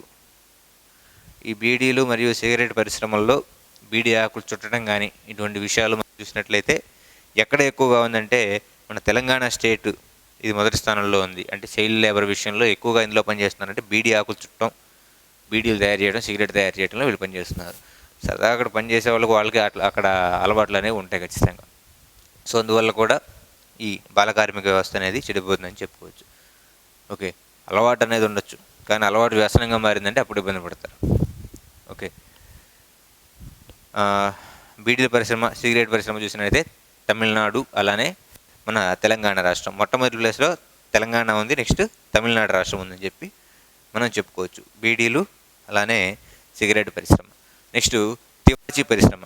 సో ఇక్కడ చూడండి, ఇది చాలా ఇంపార్టెంట్. ఈ తివాచీ పరిశ్రమ అనేది చేసేటప్పుడు ఏంటంటే తివాచీలకు సంబంధించిన చిన్న చిన్న డస్ట్ ఏదైతే ఉంటుందో ఆ డస్ట్ పార్టికల్స్ లోపలికి వెళ్ళిపోయి చిన్నపిల్లలకి న్యూమోనియా ఎక్కువగా వస్తుంది. చిన్నపిల్లలనే కాదు, అక్కడ పనిచేసే వర్కర్స్ ఎవరైతే ఉన్నారో, పెద్ద వర్కర్స్ ఎవరైతే ఉన్నారో, ఏజ్డ్ వాళ్ళకి కూడా న్యూమోనియా అనేది రావడం అనేది జరుగుతుంది. మీరు బాగా గమనిస్తే మీకు వెబ్ సిరీస్లు కనుక చూసే ఇది ఉంటే, మనం మీర్జాపూర్ వెబ్ సిరీస్లో మీరు చూసినట్లయితే అక్కడ ఈ కళ్యాణ్ భయ్య వాళ్ళు చేసేది తివాచీలకు సంబంధించిన పని. ఓకే, అంటే సైడ్గా వేరే ఉంటాయి. సో తివాచీ పరిశ్రమలో అక్కడ కూడా చిన్నపిల్లల్ని పెట్టుకోవడం అనేది జరుగుతుంది. మీర్జాపూర్లో ఎక్కువగా జరుగుతుంది. అలానే వారణాసిలో కూడా ఇది ఎక్కువగా ఉంది అని చెప్పుకోవచ్చు. మీర్జాపూర్, వారణాసి, అలానే జమ్మూ కాశ్మీర్, నెక్స్ట్ బదోయ్, ఇటువంటి ప్రాంతాల్లో ఈ తివాచీలకు సంబంధించిన పరిశ్రమలు ఉన్నాయని చెప్పి మనం చెప్పుకోవచ్చండి. ఓకే, ఇది చిన్నపిల్లలు ఎక్కువగా పనిచేస్తున్న, భారతదేశంలో పనిచేస్తున్న పరిశ్రమలు అని చెప్పి మనం తెలుసుకోవచ్చు. సో ఒకసారి స్క్రీన్ షాట్ కొట్టుకోండి, మీకు ఈజీగా ఉంటుంది. లేదంటే నేను మీకు మెటీరియల్ అనేది ప్రొవైడ్ చేశాను కాబట్టి దాంట్లో కూడా ఉంది ఇది. ఓకే, నెక్స్ట్ మనం ఇందులోనే చూసేది ఏంటంటే వెట్టి చాకిరీ అనే విధానాన్ని చూద్దాం. వెట్టి చాకిరీ. సో భారతదేశంలో 1976లో వెట్టి చాకిరీ నిషేధ చట్టాన్ని అమలు చేయడం అనేది జరిగింది. సో ఈ వెట్టి చాకిరీ అంటే ఏంటి అంటే, ఆర్థిక స్తోమత లేని తల్లిదండ్రులు ఎవరైతే ఉన్నారో వాళ్ళు వేరే వాళ్ళ దగ్గర అప్పు తీసుకున్న తర్వాత వాళ్ళు అప్పు కట్టలేకపోతే వాళ్ళ పిల్లల్ని అక్కడ కుదవబెట్టుకోవటం, అంటే తాకట్టు పెట్టేయటం, లేదా తల్లిదండ్రులు చనిపోతే అప్పు కట్టలేక చనిపోయిన తల్లిదండ్రులు ఎవరైతే ఉన్నారో వాళ్ళ పిల్లల్ని ఆ అప్పు ఇచ్చిన వ్యక్తి తీసుకుని వెళ్ళిపోయి వాళ్ళని ఇబ్బంది పెడుతూ చాకిరీ చేయించుకోవటాన్నే వెట్టి చాకిరీ అంటాం. కొన్ని ప్రాంతాల్లో వెట్టి, కొన్ని ప్రాంతాల్లో గొట్టి అనే పేరుతో పిలుస్తారు, కొన్ని ప్రాంతాల్లో భగేలా అనే పేరుతో కూడా దీన్ని పిలుస్తూ ఉంటాము అని చెప్పి మనం చెప్పచ్చండి. సో ఈ వెట్టి చాకిరీ నిషేధ చట్టం 1976లో చేయడం జరిగింది అని చెప్పి మనం చెప్పచ్చు.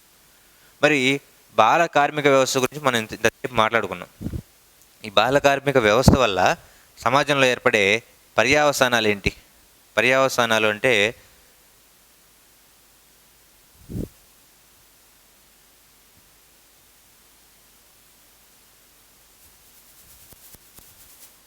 పర్యవసానాలు అంటే ఆఫ్టర్ మ్యాథ్. వీళ్ళు పనిచేసిన తర్వాత అక్కడ ఏర్పడేది ఏంటంటే, ఒకటి వాళ్ళ ఆరోగ్య పరిస్థితి పూర్తిగా దెబ్బతింటుంది. ఎందుకు అంటే ఇక్కడ పనిచేసే వాళ్ళ కారణాల వల్ల కావచ్చు, వాళ్ళ మద్యపానం, ధూమపానానికి అలవాటు పట్టడం వల్ల కావచ్చు, వాళ్ళ డ్రగ్స్కి అలవాటు వల్ల కావచ్చు. జనరల్గా ఇట్లా ఎప్పుడైతే బ్యాడ్ హ్యాబిట్స్కి అలవాటు అయిపోయారో వాళ్ళు బాల నేరస్తులుగా లేదా బాల అపరాధులుగా మారడం అనేది జరుగుతూ ఉంటుంది. మీరు చూసారంటే మనకి నార్త్ చెన్నై ఏదైతే ఉంటుందో, నార్త్ చెన్నైలో ఈ బాల నేరస్తులు అధికంగా ఉంటారు అని చెప్పి మనం చెప్పుకోవచ్చు. ఓకే, బాల నేరస్తులు నార్త్ చెన్నై లేదా వాళ్ళ తమిళ భాషలో వడ చెన్నై అనే పేరుతో పిలుస్తుంటారు. అక్కడ బాల నేరస్తులు అధికంగా ఉంటారని చెప్పి మనం చెప్పుకోవచ్చు. ఓకే, ఇది బాల కార్మికత పరిశ్రమలు, అలానే ఆ పరిశ్రమల్లో వాళ్ళు చేయడం వచ్చే పర్యవసనాలు. సో ఇంత జరిగిన తర్వాత, ఇంత ఉన్న తర్వాత మరి ప్రభుత్వం తీసుకుంటున్నటువంటి చర్యలు ఏంటి అనేవి మనం మాట్లాడుకుంటే, ఖచ్చితంగా ప్రభుత్వం అనేది చర్యలు తీసుకోవాలి ఇటువంటి బాల కార్మిక వ్యవస్థని రూపుమాపడానికి. అయితే భారతదేశం చర్యలు మనం చూసే ముందు అంతర్జాతీయంగా ఈ బాల కార్మిక వ్యవస్థని నిర్మూలించడానికి చేసినటువంటి కొన్ని అమెండ్మెంట్స్ కానీ యాక్ట్స్ కానీ ఏంటనేది ఇప్పుడు మనం చూద్దాం. సో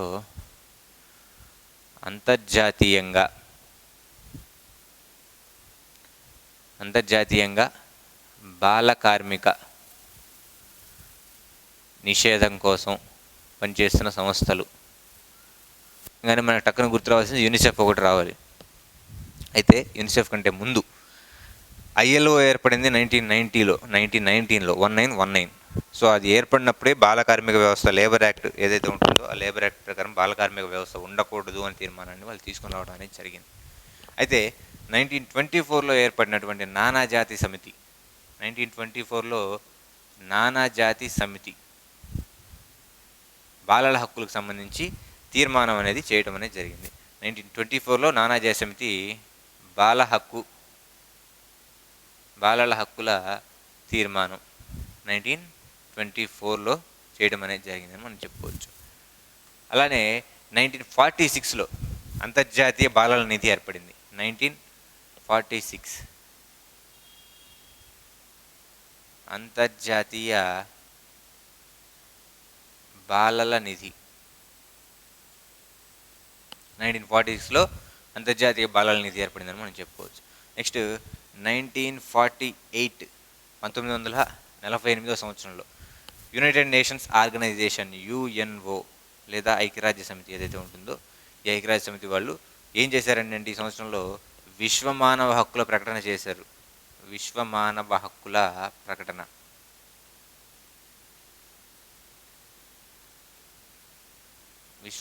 హక్కుల ప్రకటన అనేది చేయడం అనేది జరిగింది అని చెప్పి మనం చెప్పుకోవచ్చు. నెక్స్ట్ నవంబర్ 2020 గురించి మనం ఇందా మాట్లాడుకున్నాం. నవంబర్ 20 గురించి మనం మాట్లాడుకున్నాం బాలల హక్కుల దినోత్సవం అని చెప్పి. మరి ఎందుకు వచ్చిందంటే నవంబర్ 20, 1989న యునైటెడ్ నేషన్స్ ఆర్గనైజేషన్ వాళ్ళు ఎవరైతే ఉన్నారో వీళ్ళు పిల్లలకు సంబంధించిన హక్కులు అనేవి ఏర్పాటు చేయడం అనేది జరిగింది. బాలల హక్కులు అనేవి ఏర్పాటు చేయడం అనేది జరిగింది అని చెప్పి చెప్పుకోవచ్చు. మరి ఇది 1920, 1989లో ఏర్పరిస్తే భారతదేశం దీని మీద డిసెంబర్ 11, 1992లో భారతదేశం దీని మీద సైన్ చేయడం అనేది జరిగింది. ఓకే, సో ఈ బాలల హక్కులు ఏవైతే ఉన్నాయో దీని ప్రకారం బాలలకి 4 రకాల హక్కులు అనేవి ఉంటాయని చెప్పి మనం చెప్పుకోవచ్చు. ఓకే, ఒకటి వాళ్ళ యొక్క చూడండి మనుగడకు సంబంధించిన హక్కులు మొదటిది అని చెప్పి చెప్పుకోవచ్చు. అంటే సర్వైవల్కి సంబంధించిన రైట్స్ అని చెప్పుకోవచ్చు. రెండోది రక్షణకి సంబంధించినవి అంటే ప్రొటెక్షన్కి సంబంధించిన హక్కులు అని చెప్పి చెప్పుకోవచ్చు. మూడవది వారి యొక్క అభివృద్ధి లేదా డెవలప్మెంట్ అంటాం దీన్ని మనం ఇంగ్లీష్లో. వాళ్ళ డెవలప్మెంట్కి సంబంధించిన హక్కులు మూడోది. నెక్స్ట్ పాల్గొనే హక్కులు, ప్రతి విషయంలో వాళ్ళు పాల్గొనాలి అనే హక్కులు ఏవైతే ఉన్నాయో పార్టిసిపేషన్కి సంబంధించిన హక్కులు మొత్తం ఈ 4 రకాల హక్కుల్ని విడుదల చేయడం అనేది జరిగింది. అయితే ఈ బాలల హక్కుల ఉడంబడికలో మొత్తం ఎన్ని ఆర్టికల్స్ ఉన్నాయి అంటే బాలల హక్కుల ఉడంబడికలో మొత్తం 52 ఆర్టికల్స్ ఉన్నాయండి. 52 ఆర్టికల్స్ 4 పార్ట్స్గా ఈ డిక్లరేషన్ అనేది ఇవ్వటం అనేది జరిగింది అని చెప్పి మనం చెప్పుకోవచ్చు. సో ఇది ప్రపంచవ్యాప్తంగా అంతర్జాతీయంగా బాలల హక్కులు ఏవైతే ఉన్నాయో వీటికి, అలానే బాల కార్మిక నిషేధ చట్టం ఏదైతే ఉంటుందో ఈ నిషేధానికి సంబంధించిన బాల కార్మికులు ఎవరైతే ఉన్నారో వారి నిషేధం కోసం అంతర్జాతీయంగా చేసినటువంటి కృషి, అది మరి మన భారతదేశంలో ఎటువంటి కృషి చేశారనేది ఇప్పుడు మనం చూద్దాం.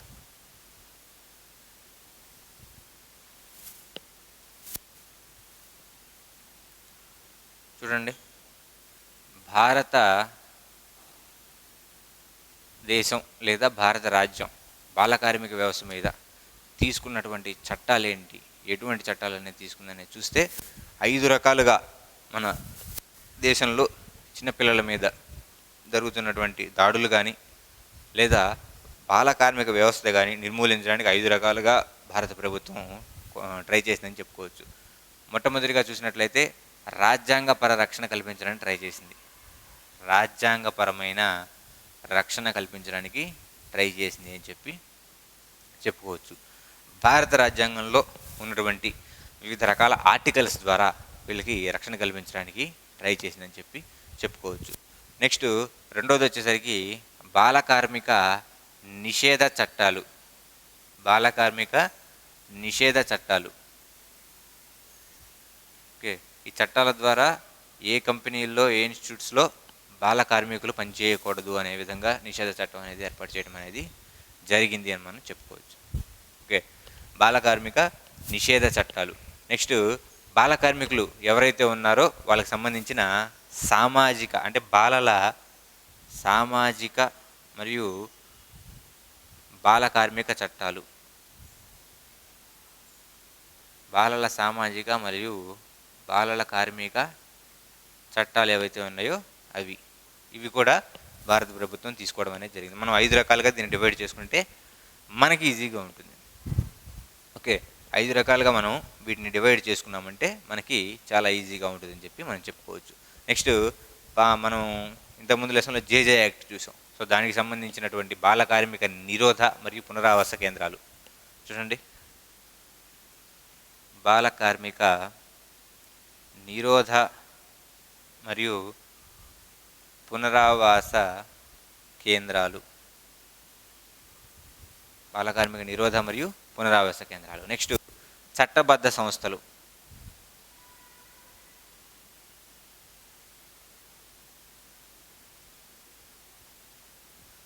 చట్టబద్ధ సంస్థలు. సో ఈ 5 రకాలుగా బాల కార్మికతను భారతదేశంలో నిషేధం చేయాలి అని చెప్పి భారత ప్రభుత్వం ఈ 5 రకాలుగా కృషి చేస్తూ ఉందని చెప్పి మనం చెప్పుకోవచ్చు.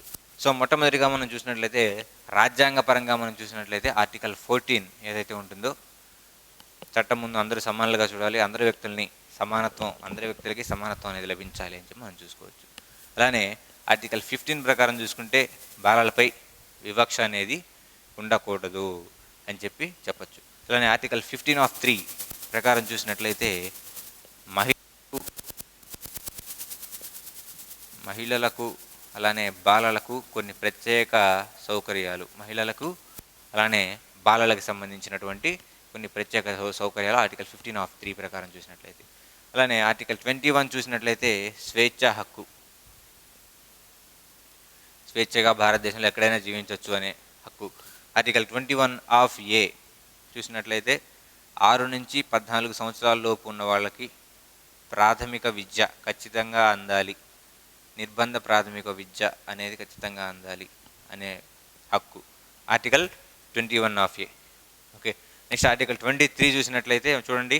ఆర్టికల్ 23, ఆర్టికల్ 24, ఆర్టికల్ 39 ఈ 3 ఏవైతే ఉంటాయో ఈ 3 ఆధారంగానే ఈ జాతీయ బాల కార్మిక నిషేధ చట్టం అనేది ఏర్పడింది అని చెప్పి మనం చెప్పుకోవచ్చు. కార్మిక నిషేధ చట్టం అనేది ఏర్పడిందని చెప్పి మనం చెప్పుకోవచ్చు.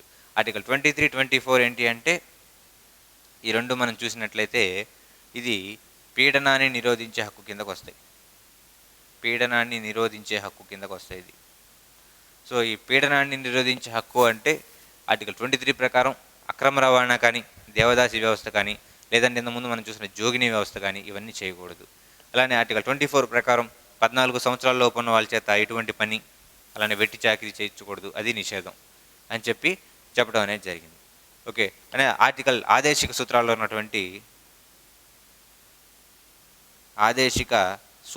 ఉన్నటువంటి ఈ ఆర్టికల్ 39 ఏదైతే ఉంటుందో దీనికోసం బాలల కార్మిక వ్యవస్థని నిర్మూలించాలి, అలానే వారికి సంబంధించిన విద్య ఇటువంటి విషయాలు ఏవైతే ఉన్నాయో వాటికి ప్రభుత్వం అనేది సహకరించాలి అని చెప్పొచ్చు. సో ఈ 3 వీటి ప్రకారం 1986లో బాల కార్మిక నిషేధ చట్టం ఏర్పడింది. దీన్ని 2016 సంవత్సరంలో మళ్ళీ అమెండ్మెంట్ అనేది చేయటం అనేది జరిగింది. దీని గురించి 1 by 1 మనం చూద్దాం నెక్స్ట్. ఓకే, ఇది బాల కార్మిక నిషేధం గురించి రాజ్యాంగపరమైన చర్యలు ఏంటి అనేది ఇప్పుడు మనం చూసాం. నెక్స్ట్ బాల కార్మిక నిషేధ చట్టాలు ఏంటనేది ఇప్పుడు మనం చూద్దాం. వన్ బై వన్గా ఈ ఒక్కొక్క టాపిక్ని మనం చూసుకుంటూ వెళ్దాం. ఓకే, రాజ్యాంగపరమైన చర్యలు ఏంటి అనేది చూసాం. సో రాజ్యాంగపరమైన చర్యల తర్వాత ఈ బాల కార్మిక వ్యవస్థని నిషేధించడానికి చేసినటువంటి వివిధ రకాలైన చట్టాలను ఇప్పుడు మనం చూద్దాం. ఓకే, అంటే laws related to eradicate the child labour అనేది మనం ఇప్పుడు చూద్దాం. సో మొట్టమొదటిసారిగా మన దేశంలో బ్రిటిష్ పరిపాలన ఏదైతే ఉంటుందో, సో ఇక్కడ మనం సెకండ్ పార్ట్ అనేది ఇక్కడ మనం చూద్దాం. చూడండి, సెకండ్ పార్ట్ వచ్చేసరికి నిషేధ చట్టాలు. ఏ నిషేధ చట్టాలు చేశారు అంటే, మనకి బ్రిటిష్ కాలంలో భారతదేశంలో పేదరికం చాలా ఎక్కువగా ఉండేది. అంటే లోకల్ భారతీయుల్లో పేదరికం చాలా ఎక్కువగా ఉండేది.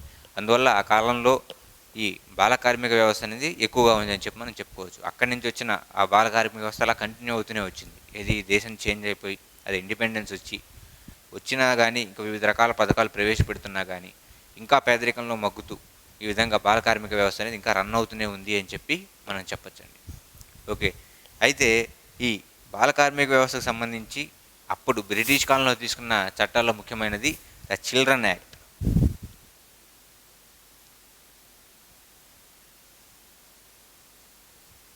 ది చిల్డ్రన్ యాక్ట్ లేదా ది చిల్డ్రన్ లేబర్ యాక్ట్ అని చెప్పి దీన్ని పిలుస్తుంటారు.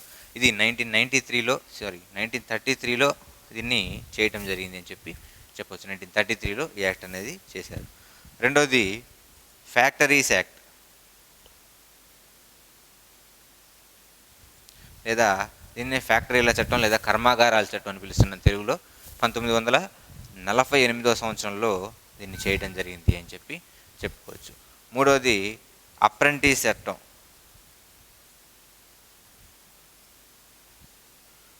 అప్రెంటిస్ చట్టం దీన్ని 1961వ సంవత్సరంలో ఈ చట్టం అనేది చేయడం జరిగింది అని చెప్పి చెప్పుకోవచ్చు. నాలుగవది ఇక చూడండి, మనకి 1986లో ఈ బాల కార్మిక చట్టం అనేది చేశారని చెప్పి చెప్పుకోవచ్చు. నెక్స్ట్ ఫోర్త్ వచ్చేసరికి 1986లో బాల కార్మిక చట్టం. దీన్ని ఎప్పుడు చేశారండి అంటే 1986లో ఈ బాల కార్మిక చట్టం అనేది చేశారు. దీన్ని 2016లో అమెండ్మెంట్ చేయడం అనేది, దీనికి ఒక అమెండ్మెంట్ చేయడం అనేది జరిగింది, అంటే అప్డేట్ చేయడం అనేది జరిగింది అని చెప్పి మనం చెప్పచ్చు. ఓకే, అలానే ఈ బాలలకు సంబంధించినటువంటి మరొక చట్టం ఏది అంటే జాతీయ బాలల హక్కుల పరిరక్షణ చట్టం. చూడండి,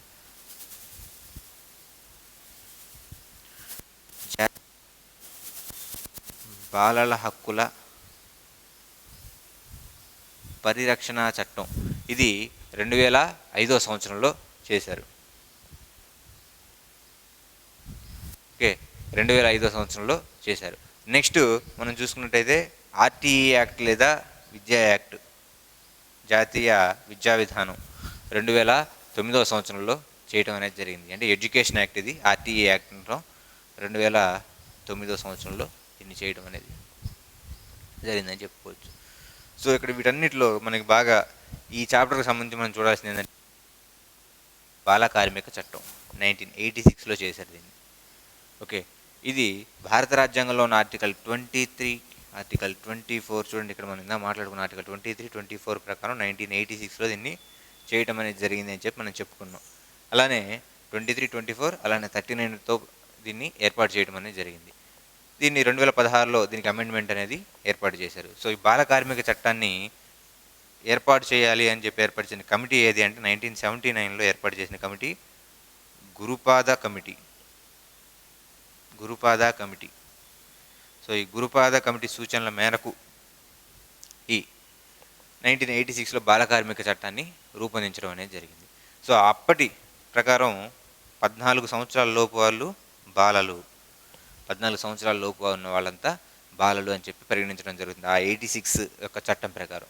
అయితే అప్పుడు చట్టం ప్రకారం 18 రకాల వృత్తులు, అలానే 65 రకాల మ్యానుఫ్యాక్చరింగ్ సంబంధించిన చోట్ల పనులు ఏవైతే ఉన్నాయో ఈ 18 రకాల చోట్ల పనులు, అలానే 65 రకాల చోట్ల మ్యానుఫ్యాక్చరింగ్ లేదా ఉత్పత్తి చోట పనులు చేయడం అనేది నిషేధం అని చెప్పి చెప్పడం అనేది జరిగింది.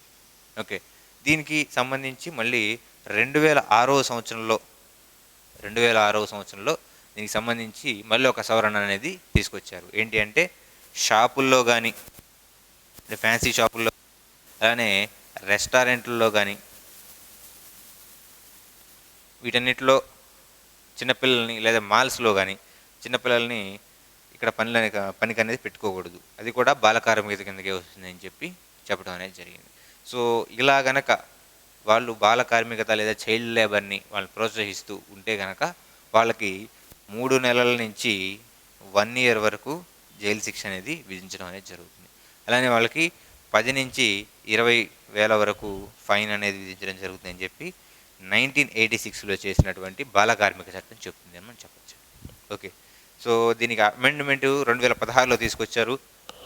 ఈ తీసుకొచ్చిన అమెండ్మెంట్ ప్రకారం చూడండి ఒకసారి, ఈ తీసుకొచ్చిన అమెండ్మెంట్ ఏదైతే ఉంటుందో దీని ప్రకారం 2016లో బాలల్ని, ఓకే ఒకసారి క్లియర్ చేసిన చూడండి.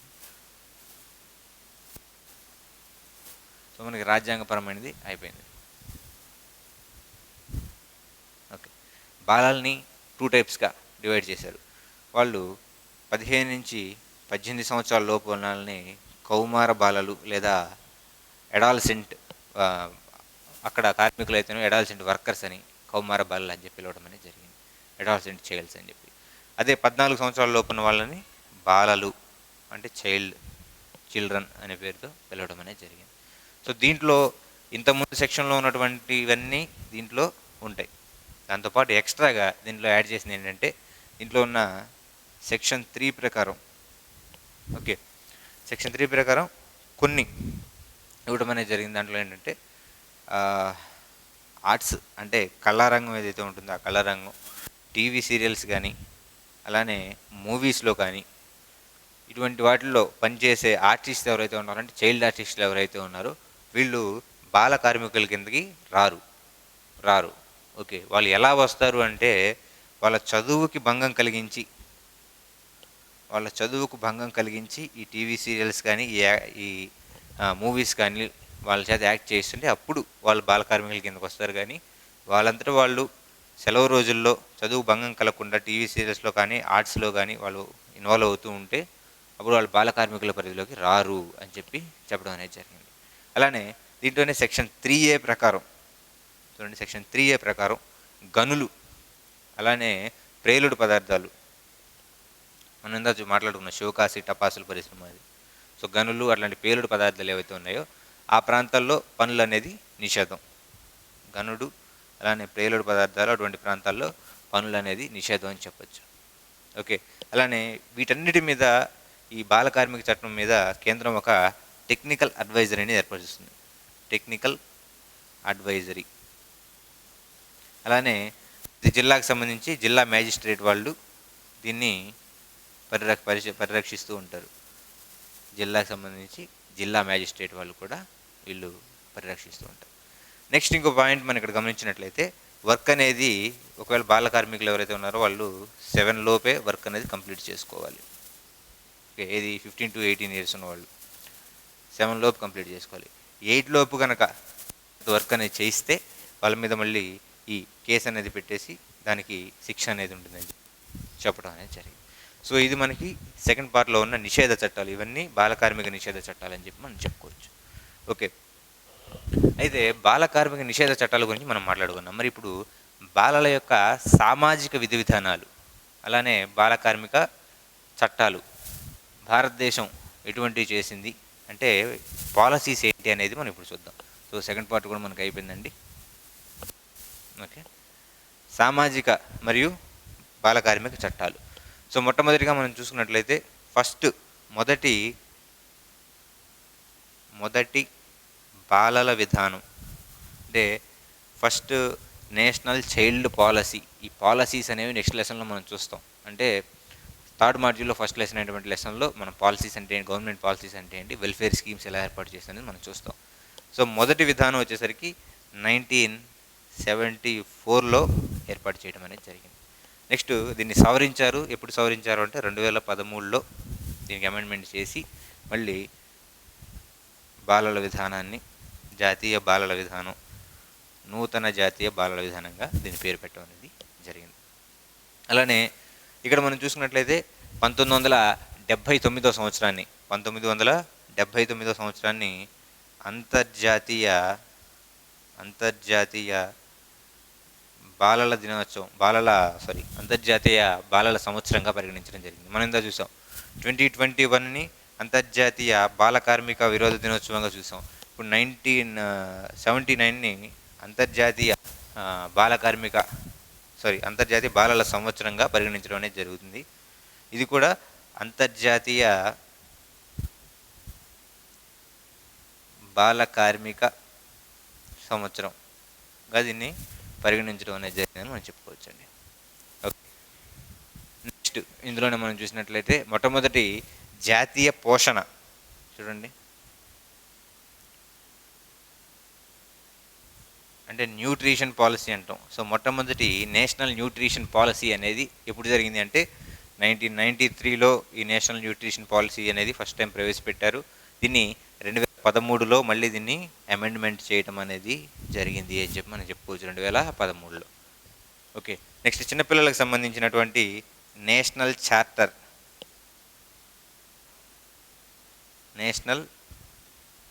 చార్టర్ అనేదాన్ని ఒకదాన్ని రూపొందించారు.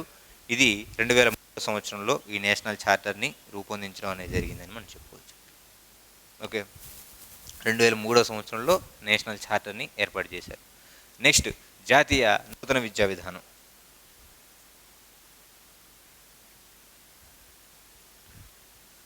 జాతీయ నూతన విద్యా విధానం సో కరెక్ట్గా మనకి లాక్డౌన్ ముందు అంటే 2020లో ఈ లాక్డౌన్ ముందు ఈ నూతన విద్యా విధానం అనేది రిలీజ్ అవ్వడం అనేది జరిగింది. 2019 నుంచి దీని మీద సూచనలు సలహాలన్నీ తీసుకొని ఈ జాతీయ విద్యా విధానం 2020లో రిలీజ్ చేయడం అనేది జరిగింది. ఓకే, ఈ 2013 జాతీయ బాలల విధానం ఏదైతే ఉంటుందో ఇది మనకి ఐక్యరాజ్య సమితి యొక్క బాలల హక్కులు ఏవైతే ఉన్నాయో UNCRC ఏదైతే ఉందో దీని ప్రకారం బాలల హక్కులకు భంగం కలగకుండా, అలానే వాళ్ళు ఎవరైతే నెగ్లెక్టెడ్ చైల్డ్స్ ఉన్నారో, అపరాధులుగా భావిస్తున్నారో, జువెనైల్ చైల్డ్స్ ఎవరైతే ఉన్నారో వారందరి పరిరక్షణ కోసం ఈ బాలల విధానం అనేది పనిచేస్తూ ఉంటుంది. ఇది బేసిక్గా ఎలా పనిచేస్తుంది అంటే వాళ్ళ యొక్క నీడ్ బేస్డ్గా ఇది పనిచేయదు, అంటే వాళ్ళ యొక్క అవసరాల దృష్ట్యా ఇది పనిచేయదు. వాళ్ళ యొక్క రైట్స్ ఏవైతే ఉన్నాయో వాళ్ళ యొక్క ఈ రైట్స్ బేస్డ్గా ఇది పనిచేస్తుంది అని చెప్పి మనం చెప్పుకోవచ్చు. రైట్స్ బేస్డ్గా పనిచేస్తుంది అని చెప్పుకోవచ్చు. ఓకే, నెక్స్ట్ బాల కార్మిక నిరోధ లేదా పునరావాస కేంద్రాలు. సో దీంతో మనకి థర్డ్ పార్ట్ కూడా అయిపోయిందని మనం చూద్దాం. నెక్స్ట్ బాల కార్మిక నిరోధ లేదా పునరావాస కేంద్రాలు. సో మనకి పునరావాస కేంద్రాలు అని రాగానే మనకి ఫస్ట్ గుర్తు రావాల్సింది ఏంటంటే జేజే యాక్ట్ గుర్తు రావాలి. ఓకే, జేజే యాక్ట్ 2015లో చేశారు అని చెప్పి మనం చెప్పుకోవచ్చు. సో ఇందులో భాగంగానే మనం చూసినట్లయితే ఫస్ట్ జాతీయ బాల కార్మిక ప్రాజెక్టు.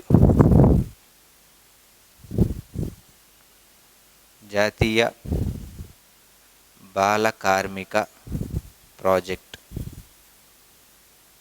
సో చూడండి, నేషనల్ చైల్డ్ లేబర్ ప్రాజెక్ట్. దీన్నే మనం ఇంగ్లీష్లో NCLP అనే పేరుతో దీన్ని పిలుస్తాం. 1988 సంవత్సరంలో ఈ NCLPని ఏర్పాటు చేయడం జరిగింది. మొట్టమొదటిగా 12 జిల్లాల్లో ప్రయోగాత్మకంగా దీన్ని ఏర్పాటు చేశారు. ఎవరైతే పిల్లలు బాల కార్మికులు అయితే ఎవరు ఉన్నారో వాళ్ళకి ప్రతి నెల ఆ టైంలో 150 రూపాయల స్టైఫండ్ అనేది ఇవ్వటం అనేది జరిగింది. 150 రూపాయల స్టైఫండ్ ఇవ్వటం అనేది జరిగింది. అలానే బాల కార్మికులుగా ఉన్న 9 నుంచి 14 సంవత్సరాల వయసులో ఉన్న వాళ్ళందరినీ తీసుకొచ్చి చదివించటం, నిర్బంధ విద్య అనేది ఉచితంగా ఇవ్వటం అనేది జరిగింది. సో ఈ బాల కార్మిక ప్రాజెక్ట్ కింద NCLP కింద ఇప్పటికీ 6000 పాఠశాలలు అనేవి రన్ అవుతున్నాయి, 6000 స్కూల్స్ అనేవి రన్ అవుతున్నాయి అని చెప్పి మనం చెప్పుకోవచ్చండి. నెక్స్ట్ రెండోది చూస్తే నేషనల్ స్కీమ్ ఫర్ PM పోషణ. Okay, national scheme for PM పోషణ. ఓకే, ఈ స్కీమ్ ఎక్కడైనా చూసినట్టుందా అంటే చూడండి, ఇది మన మధ్యాహ్న భోజన పథకం.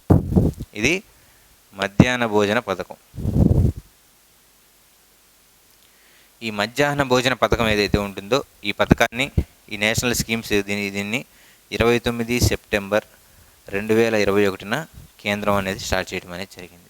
దీనికి సంబంధించి కేంద్రం భరిస్తుంది, రాష్ట్రం కూడా దీన్ని కొంత మనీ అనేది భరించాల్సి వస్తుంది. 2021 నుంచి 26 లోపు కనుక చూసుకుంటే దీనికి 1.3 ల్యాక్స్ ఖర్చు అనేది కేంద్రం రాష్ట్రాలు కలిసి ఉమ్మడిగా పెట్టాలని నిర్ణయించుకున్నాయి. వీటిలో 50,000 కోట్లు 50K క్రోర్స్ వచ్చేసరికి, మళ్ళీ కేసీఆర్ కాదండి, 50,000 కోట్లు. ఓకే, 50,000 కోట్లు వచ్చేసరికి కేంద్రం, అలానే 40,000 కోట్లు వచ్చేసరికి రాష్ట్రాలు భరించాలి. ఓకే, 50, 40, 90. ఇంకొక 40 కోట్లు, 40,000 కోట్లు వచ్చేసరికి ఆహార ధాన్యాలు ఏవైతే ఉంటాయో, ఫుడ్ గ్రెయిన్స్ ఏవైతే ఉంటాయో, ఈ గ్రెయిన్స్కి సంబంధించి కేంద్రం అనేది భరిస్తూ ఉంటుంది. సో అందువల్ల మొత్తం ఈ నేషనల్ స్కీమ్ ఫర్ పిఎం పోషణ 2021 నుంచి 26 లోపు మొత్తం 1.3 లక్ష కోట్లు అనేది దీన్ని కేటాయించడం అనేది జరిగింది. అలానే 1 నుంచి 8వ తరగతి లోపు ఉన్న వాళ్ళకి భోజనాలు అనేవి ఇవ్వడం అనేది జరుగుతుందని మనం చెప్పుకోవచ్చు దీంట్లో. నెక్స్ట్, అదే స్కూల్స్లో న్యూట్రిషన్ గార్డెన్స్ అనేవి పెంచడం అనేది జరుగుతుంది ఈ పథకం ప్రకారం. Nutrition gardens. ఓకే, పథకాలు అమలు అవుతున్నాయా అంటే అది వేరే విషయం, మనం ఉన్న చదువుకోవాలి కాబట్టి. న్యూట్రిషన్ గార్డెన్స్ అనే అమలు పెంచడం అనేది జరుగుతుంది. ఇక్కడ ఆకుకూరలు ఏవైతే ఉన్నాయో ఈ ఆకుకూరల్ని స్కూల్లో పెంచి వాటిని మధ్యాహ్నం భోజనానికి వాడాలి అని చెప్పడం అనేది జరిగింది. ఓకే, ఎందుకంటే పిల్లల్లో ఉన్నటువంటి హానికర రక్తహీనత లేదా ఎనీమియాని పోగొట్టడానికి ఈ న్యూట్రిషన్ గార్డెన్స్ అనేవి ఏర్పాటు చేయడం అనేది జరిగింది అని చెప్పి మనం చెప్పుకోవచ్చు. వీటితో పాటుగా కొన్ని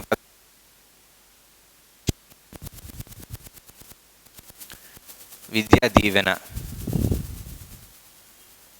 ముస్కాన్,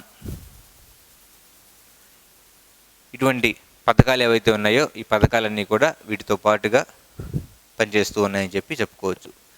ఓకే, నెక్స్ట్ మనం చూసినట్లయితే ఈ చిన్నపిల్లలకు సంబంధించి పనిచేసేటువంటి పెద్ద సంస్థలు ఏంటి అనేది ఇప్పుడు మనం చూద్దాం.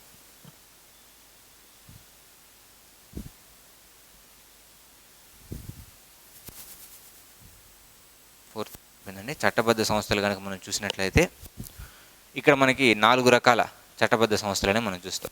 ఒకటి, జాతీయ బాలల హక్కుల పరిరక్షణ సంస్థ. చూడండి, జాతీయ బాలల హక్కుల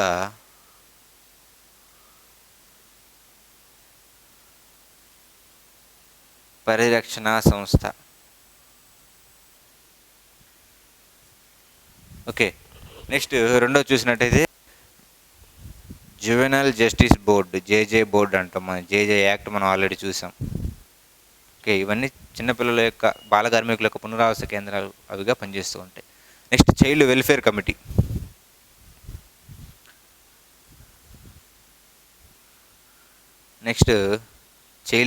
కమిటీ.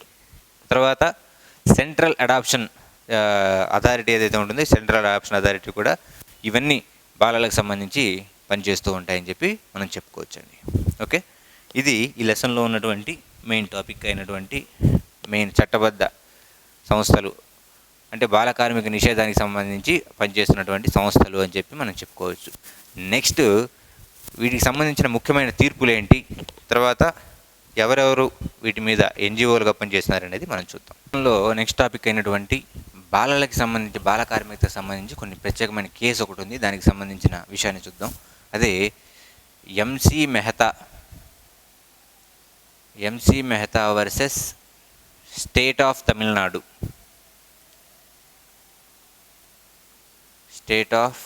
తమిళనాడు. సో ఈ కేసుకి సంబంధించి తీర్పు అనేది ఎప్పుడు ఇచ్చారు అంటే డిసెంబర్ 10, 1996లో ఈ కేసుకి సంబంధించిన తీర్పు అనేది ఇవ్వడం అనేది జరిగింది. సో ఈ కేసు దేనికి అంటే బాల కార్మికులు ఎవరైతే ఉన్నారో వారికి సంబంధించిన కేసు ఇది.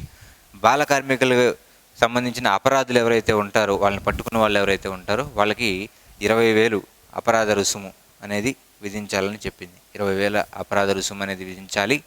అలానే ఈ కేసులో భాగంగానే వీళ్ళకి 3 సంవత్సరాల జైలు, అంటే బాల కార్మికత అనేది పూర్తిగా నిషేధం. ఇన్ కేసు బాల కార్మికత ఎవరైతే ప్రోత్సహిస్తున్నారో వాళ్ళకి 20,000 అపరాధ రుసుము, 3 సంవత్సరాల జైలు, అలానే 20 నుంచి 50,000 రూపాయల వరకు జరిమానా విధించడం అనేది జరుగుతుంది అని చెప్పి చెప్పడం అనేది జరిగిందని మనం చెప్పుకోవచ్చండి. ఓకే, అలానే ఈ సుప్రీంకోర్టు అనేది ఏదైతే ఉంటుందో, భారతదేశ సుప్రీంకోర్టు వేరు తీర్పుల్లో భారతదేశంలో ఉన్నటువంటి 9 ప్రాంతాల్లో బాల కార్మిక వ్యవస్థ స్ట్రిక్ట్గా రద్దు చేయాలి అని చెప్పడం అనేది జరిగింది. 9 ప్రాంతాలు. సో ఈ 9 ప్రాంతాలు ఏంటి అంటే, ఒకటి, సో సూరత్లో ఉన్న మొట్టమొదటిది సూరత్లో ఉన్నటువంటి డైమండ్ ఫ్యాక్టరీ. సూరత్లో ఉన్నటువంటి డైమండ్ ఫ్యాక్టరీ ఏదైతే ఉంటుందో దాంట్లో చిన్నపిల్లలు పనిచేయకూడదు. నెక్స్ట్ జైపూర్లో ఉన్నటువంటి పాలిషింగ్ ఫ్యాక్టరీ ఏదైతే ఉంటుందో, పాలిష్ ఫ్యాక్టరీ ఏదైతే ఉంటుందో దాంట్లో చిన్నపిల్లలు పనిచేయకూడదు. నెక్స్ట్ శివకాశీలో ఉన్నటువంటి అగ్గిపెట్టె పరిశ్రమ, అలానే క్రాకర్స్ ఏవైతే ఉన్నాయో ఈ క్రాకర్స్కి సంబంధించిన వాటిలో కూడా చిన్నపిల్లలు పనిచేయకూడదు. నెక్స్ట్ మీర్జాపూర్లోని తివాచీల పరిశ్రమలో కూడా చిన్నపిల్లలు పనిచేయకూడదు. నెక్స్ట్ జైపూర్లోని గాజుల పరిశ్రమ. ఓకే, జైపూర్లోని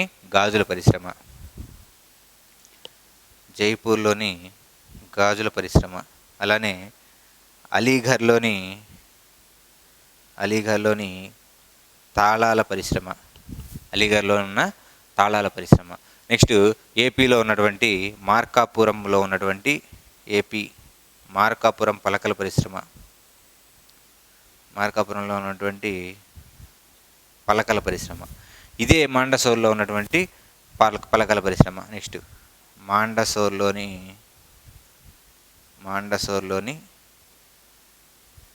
పలకల పరిశ్రమలో కూడా పిల్లలు పనిచేయడానికి లేదు అని చెప్పడం అనేది జరిగింది.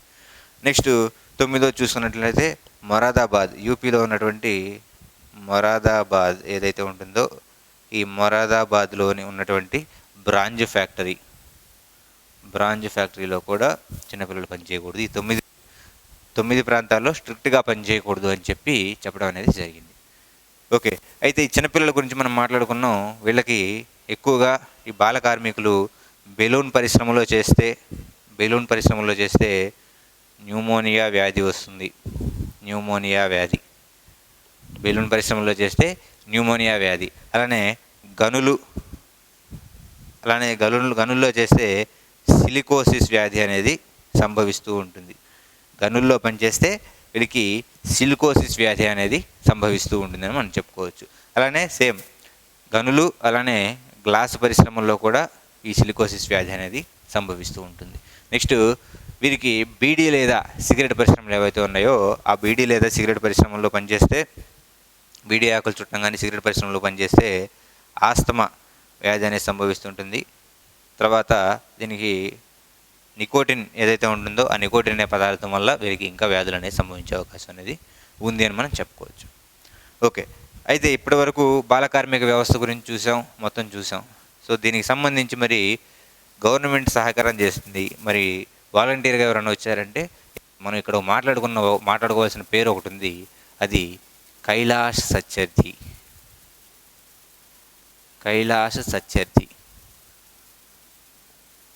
ఇతను స్థాపించిన సంస్థ ఏంటి అంటే, ఇతని నినాదం బచ్పన్ బచావో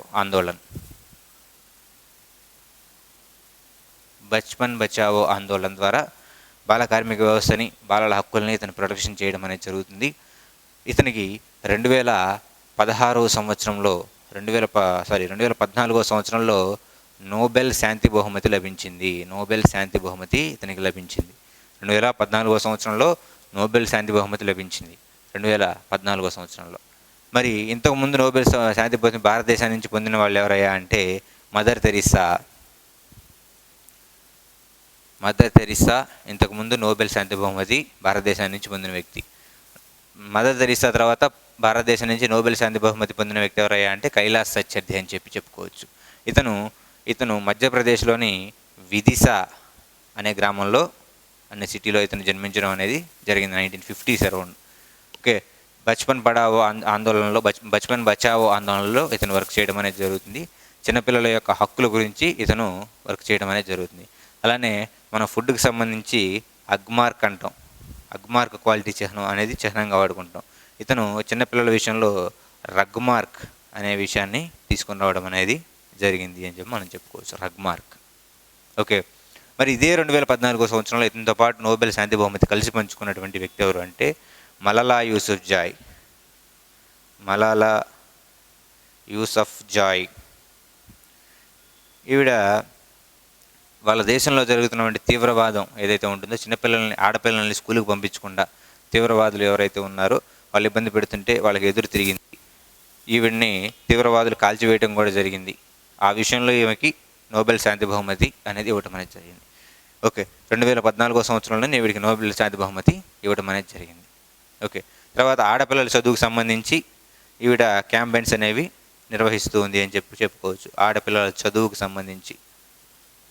నెక్స్ట్ మూడోది మన దేశానికి సంబంధించినటువంటి మామిడిపల్లి లేదా మామిడిపూడి వెంకటరంగయ్య ఫౌండేషన్ లేదా ఎంవి ఫౌండేషన్.